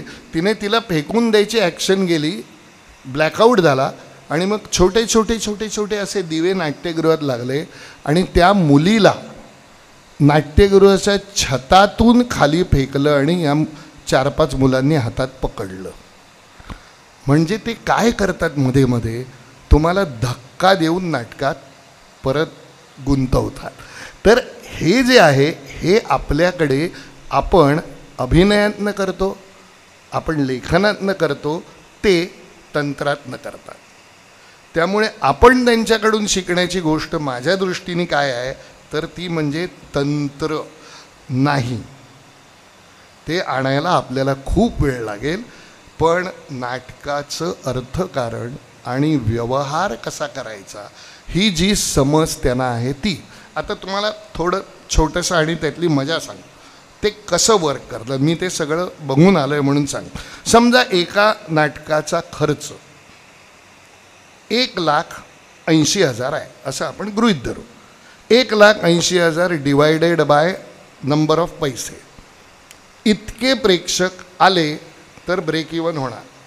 मग ते काय करतात, इतके प्रेक्षक कसे येतील त्याच्यावरती थिएटरचा रेट, समजा बाहेर 600 रुपये आहे तो थिएटरवरती 1,000 रुपये करतात. आणि तुम्ही थिएटरवरती जाऊन म्हणता 1,000 रुपये आहे आणि बूथवरती गेल्यावर ते म्हणतात डिस्काउंट आहे तुम्हाला 20%. आणि डिस्काउंटचा रेट जो असतो तो ॲक्च्युअली त्यांचं हाऊसफुल करू शकेल याच्यापेक्षा 10 रुपये जास्ती असतो. तुमच्या लक्षात येते मी काय म्हणतोय. अशा पद्धतीने ते सबंध नाटक प्लसमध्ये कसं जाईल याचं अर्थकारण आधीच बसवतात. इतक्या हुशारीने ते त्यांचं नाटक करतात. आता आणखीन तिकडे एक गोष्ट आहे जी मला माहीत नाही आपल्याकडे, म्हणजे तुम्ही जाऊन बुक ऑफ मॉर्मन नाटक जर का बघितलं, तुम्हाला मॉर्मन्स म्हणजे कोण याची कल्पना असेल, छोटे पादरी. तर ते मॉर्मन्सचं जे हे आहे बायबल, त्या सबंध नाटकामध्ये त्याची टिंगल केली आहे. पूर्णपणे बायबलची टिंगल. आणि ते नाटक आज मागची 16 ते 18 वर्ष अमेरिकेत सुपरहिट आहे. ती टिंगल ते टिंगल म्हणूनच ॲक्सेप्ट करतात. त्यांच्या एरवीच्या विचारात परिणाम किंवा फरक पडत नाही. हे समोरचं नाटक आहे, पण त्यातली एखादी छोटी गोष्ट पटली तर ते मान्य करतात. आता मी बुक ऑफ मॉर्मन 2दा बघितलं. मी जेव्हा पहिल्यांदा बघितलं तेव्हा सिनियर सिटीजन काही 10-12 माणसं उठून निघून गेली. त्यांना कदाचित त्याचा त्रास झाला असेल, पण त्यांनी काळे झेंडे मोर्चे असं काही केलं नाही. ते नाटक होऊ दिलं. तर ते नाटक तिकडे त्या पद्धतीने होऊ देतात, पण ते होऊ देताना अशा प्रकारचा प्रोटेस्ट करत नाही. त्यांना जर का असं वाटत असेल की हे आपल्या मरणाने मरेल तर ते नाटक त्याच्या मरणाने मरू देतं. परंतु मला तरी असं वाटतं की तिकडे बऱ्यापैकी लोक व्यक्त होतात कलेच्या माध्यमातून, आणि हे सुद्धा आपण हे करायला पाहिजे की व्यक्त होताना आपण काय पद्धतीने व्हायला पाहिजे. म्हणजे व्यक्त तर व्हायला पाहिजे, पण व्यक्त अशा पद्धतीने की समोरच्याला मला काय म्हणायचं ते कळेल, पण त्याला त्याचा त्रास होणार नाही, तो ते समजून घेईल. आता ही कला आपल्याला अवगत करणं इथून पुढे गरजेचं आहे. परंतु मला या सगळ्या याच्यात हे सगळ्यात महत्त्वाचं वाटलं की नाटकाचं अर्थकारण हे त्यांच्याकडून आपण लवकरात लवकर समजून घ्यायला पाहिजे. आणि तिकडे 40शीच्या आतला प्रेक्षक नाटकाला यायला लागला आहे, इकडे 40शीच्या आतला प्रेक्षक मला येताना खूप मोठ्या प्रमाणात दिसत नाही. आता पुढची गोष्ट सांगतो तुम्हाला की सहज जे शेक्सपियर आपल्याकडे होत असे, शॉ आपल्याकडे कमी झाला पण तरी होत असे, ऑस्कर वाईल्ड होत असे, चेकॉव होत असे, तसे आताचे नाटककार आपल्याकडे त्यांचे होऊ शकत नाहीत. कारण तिकडचे विषय बदलले, तिकडची सामाजिक परिस्थिती बदलली, तिकडचा आशय पूर्णपणे बदलला. त्यातली सगळी नाटकं आता आपल्याकडे रूपांतरित होऊ शकत नाहीत. गोष्टीची नाटकं निश्चित आपल्याकडे होऊ शकतात. आता हे सगळं मी म्हटल्यानंतर मी जेव्हा ही सगळी नाटकं बघितली तेव्हा मी इथे येऊन हे सगळं आपल्या नाट्य निर्माता संघ किंवा या सगळ्या लोकांशी शेअर केलं आहे. तर मला असं वाटतं की हे अर्थकारण किंवा इकॉनॉमिक्स आपण समजून घेऊन पुढे जाऊ. कारण आशयाच्या पातळीवरती आपण उत्तम नाटक करतो आणि आपण उत्तम नाटक करत राहणार. याचं कारण असं की आपल्याकडे अजून तरी लेखकाच्या रंगभूमीवर थोडासा तरी विश्वास असलेले लोक आहेत. तिकडे लेखक कमी होऊन, आता मी एक नाटक बघितलं याच्यात स्कॉटलंडला एक थिएटर फेस्टिवल असतं. त्या थिएटर फेस्टिवलमध्ये एक नाटक पाहिलं. त्या एका नाटकामध्ये एक बाई खुर्चीवर बसून होती 40 मिनटं आणि ती नुसती पोझिशन बदलत होती. मला काही वेळाने कळेना की बाबा काय आहे, अस्वस्थ आहे, काय झालं आहे, अमुक. यातलं काहीही आपल्याला कळत नव्हतं. एक बाई, आणि त्यानंतर तिकडची माणसं किती आशय घन नाटक आहे हे असं म्हणत होते. हे आपलं नाटक नाही. त्यामुळे आपण तिकडनं घ्यायच्या ज्या मुख्य गोष्टी आहेत त्या इकॉनॉमिक्सच्या संदर्भातल्या आहेत. नाटक प्रोफेशनली कसं करावं या आहेत. आशयाच्या पातळीवर आपलं नाटक सक्षम आहे आणि ते सक्षम राहणार, विशेषतः महाराष्ट्रात आणि बंगालमध्ये. म्हणजे हा माझा जो संबंध मी काही हे केला अभ्यास, त्यावेळेस मी हे सगळं त्याचं ॲनालिसिस केलं. म्हणजे मी असं म्हटलं होतं की त्यांची नाटकं पाहिल्यानंतर ते काय पद्धतीने नाटक करतात याचा थोडाफार अभ्यास केला आणि अशा निर्णयाप्रत येऊन पोचलो की ते ज्या व्यावसायिकतेने नाटक करतात ते आपण शिकण्यासारखं आहे. मला कधी कधी हे जेव्हा पुस्तक लिहिलं तेव्हाचं विधान आहे माझं, व्यावसायिक रंगभूमी हे आपल्या हौसेचं एक्सटेन्शन वाटतं असं मी तेव्हा म्हणत होतो. ते अधिक व्यवसायाने करता येतं. आता बघा आणखीन गोष्ट, आपल्याकडे तंत्र अवगत असणारे लोक नाही आहेत का? निश्चित आहेत, पण आपल्या मर्यादेत. आता आपल्यापैकी किती लोक, आपला असा समज आहे की तो मी नव्हेच हा आपल्या नाटकांमध्ये वापरला गेलेला पहिला फिरता रंगमंच आहे. हे चूक आहे. मराठी रंगभूमीवर पहिला फिरता रंगमंच वापरला गेला त्या नाटकाचं नाव माते तुला काय हवं आहे. त्यावेळेस बिर्ला मातोश्री सभागृहामध्ये बिल्ट इन फिरता रंगमंच होता. तो फिरता रंगमंच रघुवीर तळाशीलकरांनी वापरला. आत्माराम भेंडेंचं नाटक, त्यावेळी श्याम आडारकर नावाचे दुसरे नेपथ्यकार होते जे इंजिनियर होते, त्यांनी तो सुरू करून दिला बंद पडलेला, आणि तो त्या नाटकात पहिल्यांदा वापरला. म्हणजे तो मी नवेसमधला जो फिरता रंगमंच आहे तो बनवला गेलेला पहिला फिरता रंगमंच आहे, वापरला गेलेला नाही. म्हणजे आपल्याकडे तेव्हा होतं की बिल्ट इन हे असावं, आपल्याकडे फिरता रंगमंच म्हणजे मल्टिपल लोकेशन्स वापरता येतील. तुम्ही आत्ता वाशीच्या नाट्यगृहात जा, तो वापरला जात नाही, पण आजही वाशीच्या नाट्यगृहामध्ये फिरता रंगमंच आहे. तुम्ही जर का मुंबई मराठी साहित्य संघामध्ये गेलात तर तिकडे ट्रॅपडोर आहे. ते ट्रॅपडोर त्यावेळेस होनाजी बाळा आणि सवाई माधवराव यांचा मृत्यू या 2 नाटकांमध्ये वापरलं गेलं. तिकडे नंतर ते कधीच वापरलं गेलं नाही. आता कसं झालं, त्यांची नाटकं पाहण्यापूर्वी त्यांच्या नाटकाबद्दल ऐकलं होतं, वाचलं होतं, कुतूहल होतं. आता त्यांची नाटकं पाहिल्यानंतर आपल्याकडे काय कमी आहे याची जाणीव झाली. नाटकातली नाटकीयता आपण कसोशीने जपतो. फक्त त्यांच्यासारखी अर्थकारणाची समज आणि व्यावसायिकता अंगीकारता आली तर हौसेला मोल मिळेल आणि प्रेक्षकांना नाटकाचे अनेक थोर उत्सव बघायला मिळतील. हे माझं या सगळ्याचं त्यावेळेचं कन्क्लुजन होतं. आणि मी आत्ता अजूनही जातो, म्हणजे मी यावर्षीसुद्धा जाऊन तिकडे नाटक पाहिलं, तिथल्या प्रिन्स्टन युनिव्हर्सिटीमध्ये जाऊन नाटक पाहिलं, किंवा आणखीन ठिकाणी तुम्ही जर का नायगराला गेलात कॅनडाला तर नायगरा ऑन द लेकवरती त्याच्या बाजूला शेक्सपिअरचं फेस्टिवल होतं. म्हणजे बघा, मी मगाशी म्हटलं तेच की अजूनही तिकडे क्लासिक्स रिवाईव्ह होतात. आणि आपल्याकडे एखादं क्लासिक रिवाईव्ह केलं की काय रे परत परत तेच तेच करतो असं म्हणायची एक उगाच पद्धत आहे. पण तिकडे तसं होत नाही, ते रिइंटरप्रिट करतात. म्हणजे आज मी बघितलेल्या एका हॅमलेटच्या प्रोडक्शनमध्ये बाई हॅमलेट होती आणि त्यांचं म्हणणं की सगळंच आता युनिसेक्स आहे.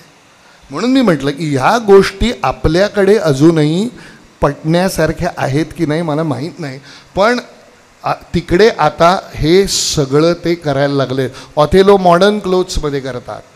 म्हणजे थोडक्यात तिकडचा जो बदल झाला आहे तो फार वेगळ्या पद्धतीचा आहे. म्हणजे मी एक नाटक पाहिलं होतं लायन्स नावाचं, त्याच्यात एक माणूस मरायला टेकला आहे आणि त्याची बायको समोर बसून तिच्या नव्या घराचं फर्निचर कसं करायचं याच्यावरती फोनवर बोलते. आपल्याकडे भावनिक पातळीवरती हे घडूच शकत नाही. तुझा नवरा जर तिथे मरायला टेकला आहे तर तू असे फोन नाही करू शकत, म्हणजे आपल्याकडे कोणी करणार नाही. तर तेव्हा मला असं वाटतं की एकूणात आपण कुठेही कमी नाही आहोत, आपल्यात कसलीही कमी नाही, कारण आपण आशयाच्या पातळीवर स्ट्रॉंग आहोत. फक्त त्यांचं अर्थकारण आपण समजून घ्यायला पाहिजे. आणि खरंच आपल्याकडे जितकं तंत्र येणं आवश्यक आहे ते आमच्या सगळ्या तंत्र वापरणाऱ्या मित्रांना उत्तम पद्धतीने समजलं आहे. म्हणजे थोडक्यात आपल्या खिशात जर 2.5 रुपये असतील तर 2.5 रुपयात उत्तम नाटक कसं करावं हे आपल्याला कळलेलं आहे. त्यांना 2.5 कोटीच लागतात, कारण त्यांची स्पर्धा वेगळ्या ठिकाणी आहे. त्यामुळे मला असं वाटतं की जर आपल्याला नाटक थोडंसं समजून घ्यायचं असेल किंवा वापर करायचा असेल तर ते लंडनचं नाटक आपल्या जास्त जवळचं आहे, अमेरिकेचं नाही. अशा कन्क्लुजनला मी आलो आहे. तर मला असं वाटतं की मी काही ह्याच्याहून खूप विद्वत्ता प्रचूर वगैरे बोलू शकत नाही. मी तुम्हाला माझे आलेले अनुभव किंवा ह्या सगळ्या गोष्टी सांगायचा प्रयत्न केला. मला माहीत नाही ते तुमच्यापर्यंत किती पोचलं, पण तुम्ही सगळे मला असं दिसते नाटकाचे प्रेक्षक आहात. तर त्यामुळे तुम्ही ह्या सगळ्याचा विचार निश्चित करून पुढे नाटक बघायला जाल असं मला वाटतं. आता मला ह्याची कल्पना नाही. किती वेळ झाला? बराच वेळ झाला. हां, भरपूर झाला. कंटाळलात? तर हे आहे. तर मी एक 10 मिनटं घेऊन कोणाला काही मला विचारायचं असेल तर विचारू शकता. 10 मिनटं देऊ का? कोणाला विचारायचं आहे का काही? नाही? विचारा. तुम्हाला विचारा ना. सर, नवीन कलाकारांसाठी तुम्ही काय ॲडवाईस करू शकता? हा वेगळाच प्रश्न आहे. नवीन कलाकारांसाठी ॲडवाईस म्हणजे एकतर शक्य झाल्यास इतक्या इन्स्टिट्यूट्स आहेत की ट्रेनिंग घ्या आणि ट्रेनिंग घ्या, मेहनत करा. आता कसं झालं आहे, इनफॅक्ट आम्ही जेव्हा रिस्क घेतली त्याच्यापेक्षा ॲव्हेन्यूज खूप ओपन झाले आहेत. तर ते ओपन झालेल्या ॲव्हेन्यूजचा तुम्हाला फायदा होईल. थोडंसं स्ट्रगल करावं लागेल. आणि माझा तुम्हाला असा सल्ला आहे की टेलिव्हिजनवर काम करा हो, काही त्याच्यात वाईट नाही आहे. हळूहळू, कारण बऱ्याच लोकांना असं वाटतं की टेलिव्हिजनवर काम करून वाट लागते. काही नाही, तुम्ही तिथे काम करून सध्या आपल्याला बऱ्यापैकी पैसे मिळतात, तुम्हाला चेहरा मिळतो आणि मग आपोआप तुम्ही नाटकात येता. पण आता वामन केंद्रेंची भरपूर वर्कशॉप सुरू आहे. त्यातलं कुठलं तरी वर्कशॉप जॉईन करा. जर तुम्ही BA केलं असेल तर पुणे विद्यापीठात जा, मुंबई विद्यापीठात जा. भरपूर शिकण्यासारखं आहे. शिका आणि शिकून सगळ्याचा जो फरक पडेल त्याचा आमच्या नाटकालाही उपयोग होईल आणि तुम्हालाही उपयोग होईल. सर, तुम्ही प्रॅक्टिकल एक्झाम्पल्स खूप छान दिली. त्याच्यात दोन, एक तर तुम्ही एक्झाम्पल सांगितलं की तिकडे यंगस्टर्सना कसं प्रायोगिक ब्रोशर्स आणि करतात आणि आपली वस्तुस्थिती अशी की 40च्या खालचा प्रेक्षक येत नाही. पण एका बाजूला कॉलेजमध्ये आणि ह्याच्यामध्ये प्रायोगिक नाटकं खूप चालतात आणि प्रयोग खूप होतात. मग तो प्रेक्षक व्यावसायिक थिएटर्समध्ये यायला पाहिजे, ह्याच्यासाठी प्रेक्षक म्हणून आणि नाटककार म्हणून काय करायला पाहिजे असं तुम्हाला वाटतं? काय होतं, हा जो तुम्ही म्हणता तो मोठ्या प्रमाणातला प्रेक्षक वर्ग आहे ना, हा स्पर्धेचा प्रेक्षक वर्ग आहे. करणारे किंवा न करणारे ही ती मंडळी असतात आणि तो अशा वयातला आहे की त्यांनी त्यांच्या करिअर संदर्भातले निर्णय घेतलेले नसतात. ते निर्णय जेव्हा ते घेतात तेव्हा त्यांना येऊन नाटक करणं प्रॅक्टिकली डिफिकल्ट होतं. आत्ता माझं नकळत सारे घडले नाटक मी रिवाईव्ह करतो आहे, ते बघा, तुम्हाला त्यातूनही काही गोष्टी लक्षात येतील. तर हा त्या मुलांचा पुढे जाऊन प्रॉब्लेम होतो. जेव्हा करिअर निवडायची वेळ येते तेव्हा बऱ्याचदा त्यातले करणारे करिअर निवडतात. आता एका विषयाला हात घालू की नको, पण बोलतो थोडंसं. थोडं मूलभूत समस्या आहे ती अशी, ज्याच्याबद्दल मला खंत आहे आणि वाटत राहते. खरंच मुंबईची पहिली भाषा मराठी आहे का? नाही आहे असं मला वाटतं. ती 3 नंबरची वगैरे भाषा आहे. त्यामुळे मराठीच, मी तुम्ही काय बोलताय हे मला नीटसं कळतच नाही, अशी जर का सुरुवात झाली तर तुमचा तो प्रेक्षक वर्ग मला माहिती नाही तो कसा आणि किती प्रमाणात आहे. आज आपण बघा ना, आपल्याला पटकन चॉईस आला, आपण आधी हिंदी सिनेमा बघतो. आपण प्रेक्षक म्हणून, म्हणजे मागच्या काही दिवसात इतकी वाईट वाटणारी गोष्ट आहे की 72 मराठी सिनेमे रिलीज झाले, त्यातले 4 सिनेमे किंवा 6 सिनेमे ब्रेक इव्हन करू शकले. हे कशामुळे होतं? तर ती भाषा खरंच आपल्याला आपलीशी वाटते का? हे मलाही पडलेला फार मोठा प्रश्न आहे आणि हा भयंकर मूलभूत प्रश्न आहे. आपल्याला काहीही माहिती नसतं. म्हणजे मी आता कॉलेजचं नाव घेणार नाही, पण एका कॉलेजमध्ये मी आत्ता ड्रामा डिपार्टमेंटच्या ह्याला गेलो परीक्षा घ्यायला. त्यांनी हिमालयाची सावली नाटकातला एक प्रवेश केला एका मुलीने, आणि त्या मुलीला धोंडो केशव कर्वे कोड असं मी विचारलं तर ते माहीतही नव्हतं आणि त्यांनी हिमालयाची सावलीतला प्रवेश केला. ही परिस्थिती आहे. मग म्हणजे तुम्हाला काहीच माहिती नाही आहे आपलं. तुम्हाला इंग्रजी बरंचसं माहिती आहे, तुम्हाला हिंदी बरंचसं माहिती आहे, पण तुम्हाला धोंडो केशव कर्वे म्हणजे माझ्या मते ही परिस्थिती भीतीदायक आहे. या परिस्थितीवरती मुळात जर का मार्ग निघाला तर आपोआप मराठी बघणारे लोक वाढतील आणि आपला मराठी नाटकाला प्रेक्षक येईल. नाही तर आपल्याला तंत्रावरती खूप मोठा अभ्यास करून भाषा फारशी महत्त्वाची नाही, पण तंत्र आणि चमत्कृतीपूर्ण इव्हेंटच्या स्वरूपाचं नाटक करावं लागेल की काय, असं मला वाटायला लागलं आहे. मला माहिती नाही, कारण ते मी ज्या पद्धतीने किंवा ज्या मुशीतून आलो आहे तिकडे ते त्या पद्धतीचं नाटक आहे असं मला वाटत नाही. हा फार गहन आणि मोठा प्रश्न आहे. म्हणजे तुम्ही साऊथला जाओ, ते त्यांच्याच भाषेत बोलतात नाही का, ते त्यांच्याच भाषेत बोलतात. ते आपल्याशी तुम्ही हिंदीत बोला ते उत्तरच देत नाही तुम्हाला,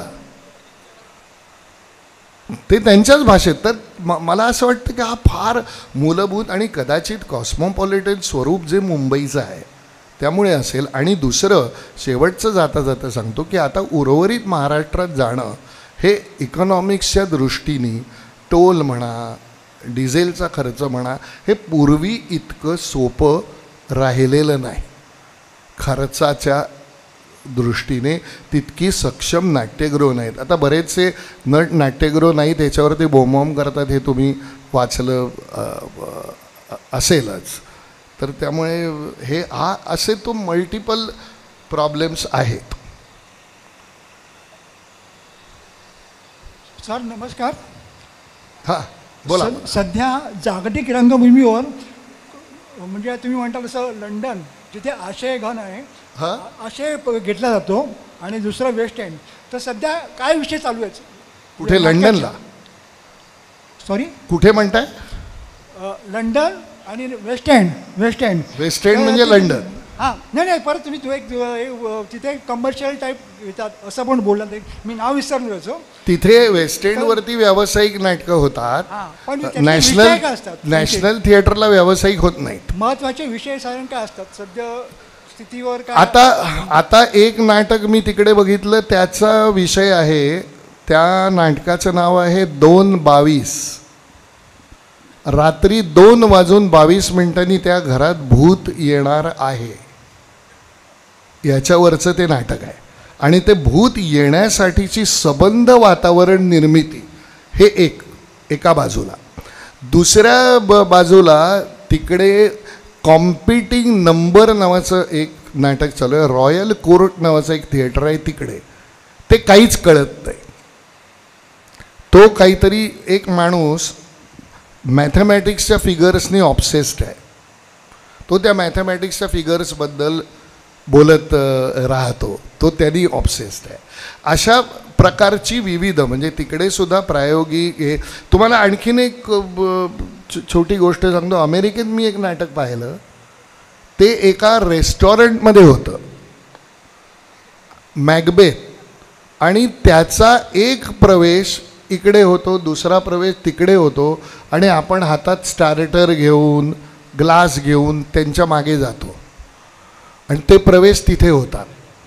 आणि मग होतं कसं की कधी कधी तुम्ही राईट टर्न मारून तिकडचा प्रवेश बघितला तर तुमचा लेफ्ट टर्न मारून प्रवेश राहतो, पुढच्या वेळेला तो लेफ्ट टर्न मारलेला प्रवेश बघायला लोक येतात. म्हणजे थोडक्यात या पद्धतीचं होतं. पण लंडनला जर तुम्ही गेलात तर भरपूर नाटककारांची नाटकं होतात. आता टॉम स्टॉपार्टचं नाटक आर्काडिया नावाचं, हे हिस्ट्रीच्या परसेप्शनवरचं नाटक, ते तिकडे जोरात चालू आहे. त्याचंच रोझनक्रॅन्झ अँड गिल्डेन्स्टन आर डेड या नावाचं असंगत नाटक लंडनच्या वेस्ट एंडवरती जोरात आत्ता या क्षणाला चालू आहे. हेलन मिरानचं क्वीन नावाचं नाटक तिथे या क्षणाला जोरात चालू आहे. हॅबिट ऑफ आर्ट नावाचं ॲलन बेनेट नावाच्या नाटककाराचं नाटक तिथे जोरात चालू आहे. वॉर हॉर्स ज्याच्यावर फिल्म आली स्टीवन स्पिलबर्गची, ते मूळ नाटक आहे. वॉर हॉर्स तिकडे ड्रुरी लेनच्या थिएटरमध्ये अजूनही चालू आहे, ज्याच्यामध्ये एक घोडा आणि एक मुलगा यांची लव्ह स्टोरी आहे. म्हणजे त्याचं प्रेम, आणि तो घोडा युद्धावर जातो, त्याला तो शोधून काढतो. त्यामुळे तुम्ही म्हणता तसं विविध प्रकारची नाटकं तिथे सुरू आहेत. सर नमस्कार. मला थोडा वेगळा प्रश्न विचारायचा आहे.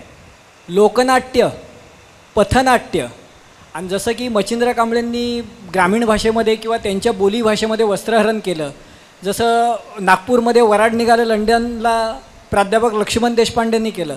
याच्यातील नेमका फरक किंवा याची लोकप्रिय होण्याची कारणं किंवा ते आता का, म्हणजे दादा कोडके जेव्हा शाहीर होते आणि कांदा बटाटा विकतसुद्धा होते किंवा लोकांना मनोरंजनाच्या माध्यमातून चांगली टीका करायची किंवा व्यंगात्मक करायचं, तसं आता का होताना कळत नाही किंवा रंगभूमी वगैरे का मागे पडली, याच्याबद्दल थोडं आपण भाष्य करावं. नाही, रंगभूमी मागे पडलेली नाही, ते त्यांच्या पद्धतीने त्या लोकांचं काम सुरू आहे.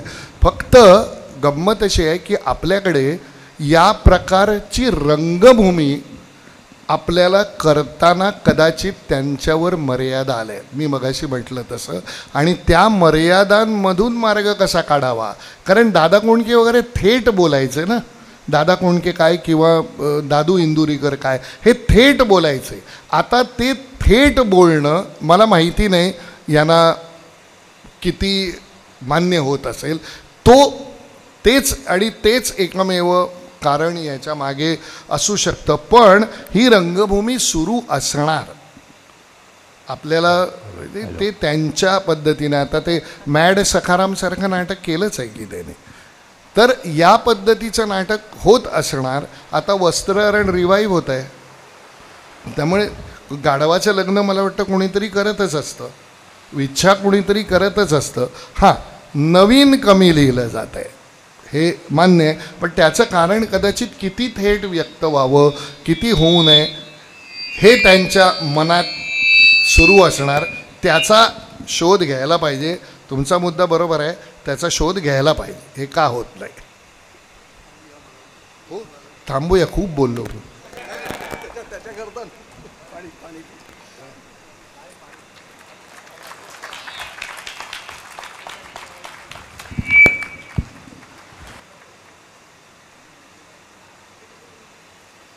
नमस्कार. विजय केंकरेंना आपण आज पहिल्या दिवशी आणण्याचं जे काय आम्हाला साफल्य जे आहे, समाधान आहे, शतकवीर आहे नाटकातला. आणि आजची गर्दी आणि शेवटपर्यंत प्रेक्षक बसले आहेत आणि शेवटपर्यंत प्रश्न विचारत आहेत, हे मला वाटते या वर्षीच्या व्याख्यानमालेला सलामीचं यश आहे. आणि विजय, मनापासून धन्यवाद. मला खूप समाधान मिळालं की आपण म्हणतो की सूर्य पाहिलेला माणूस नावाचं एक नाटक आलं होतं, पण जागतिक रंगभूमी पाहिलेला माणूस आज आपल्याला मिळाला. आणि त्यांनी आपल्याला 1.25 तासामध्ये इंटरेस्टिंगली सगळं, म्हणजे इंग्लंड, अमेरिका आणि युरोप ह्याचा फेरफटका करून आणला. मी नाटकाचा अभ्यासक असूनही मला पण काही गोष्टी माहीत नव्हत्या. मला असं वाटलं की आपलं अज्ञान किती आहे ते या व्याख्यानाने दूर झालेलं आहे. आणि सर्वसाधारण प्रेक्षकांना देखील जागतिक रंगभूमीचा जो एक फेरफटका आहे. आणि विजयचं कौतुक असं आहे, 98 सालापासून हे सगळंच करतो आहे. आत्ता इंटरनेटमुळे सगळं सोपं झालेलं आहे. एका क्लिकवर आपल्याला नावं मिळू शकतात नाटककारांची आणि त्यांच्या नाटकाची.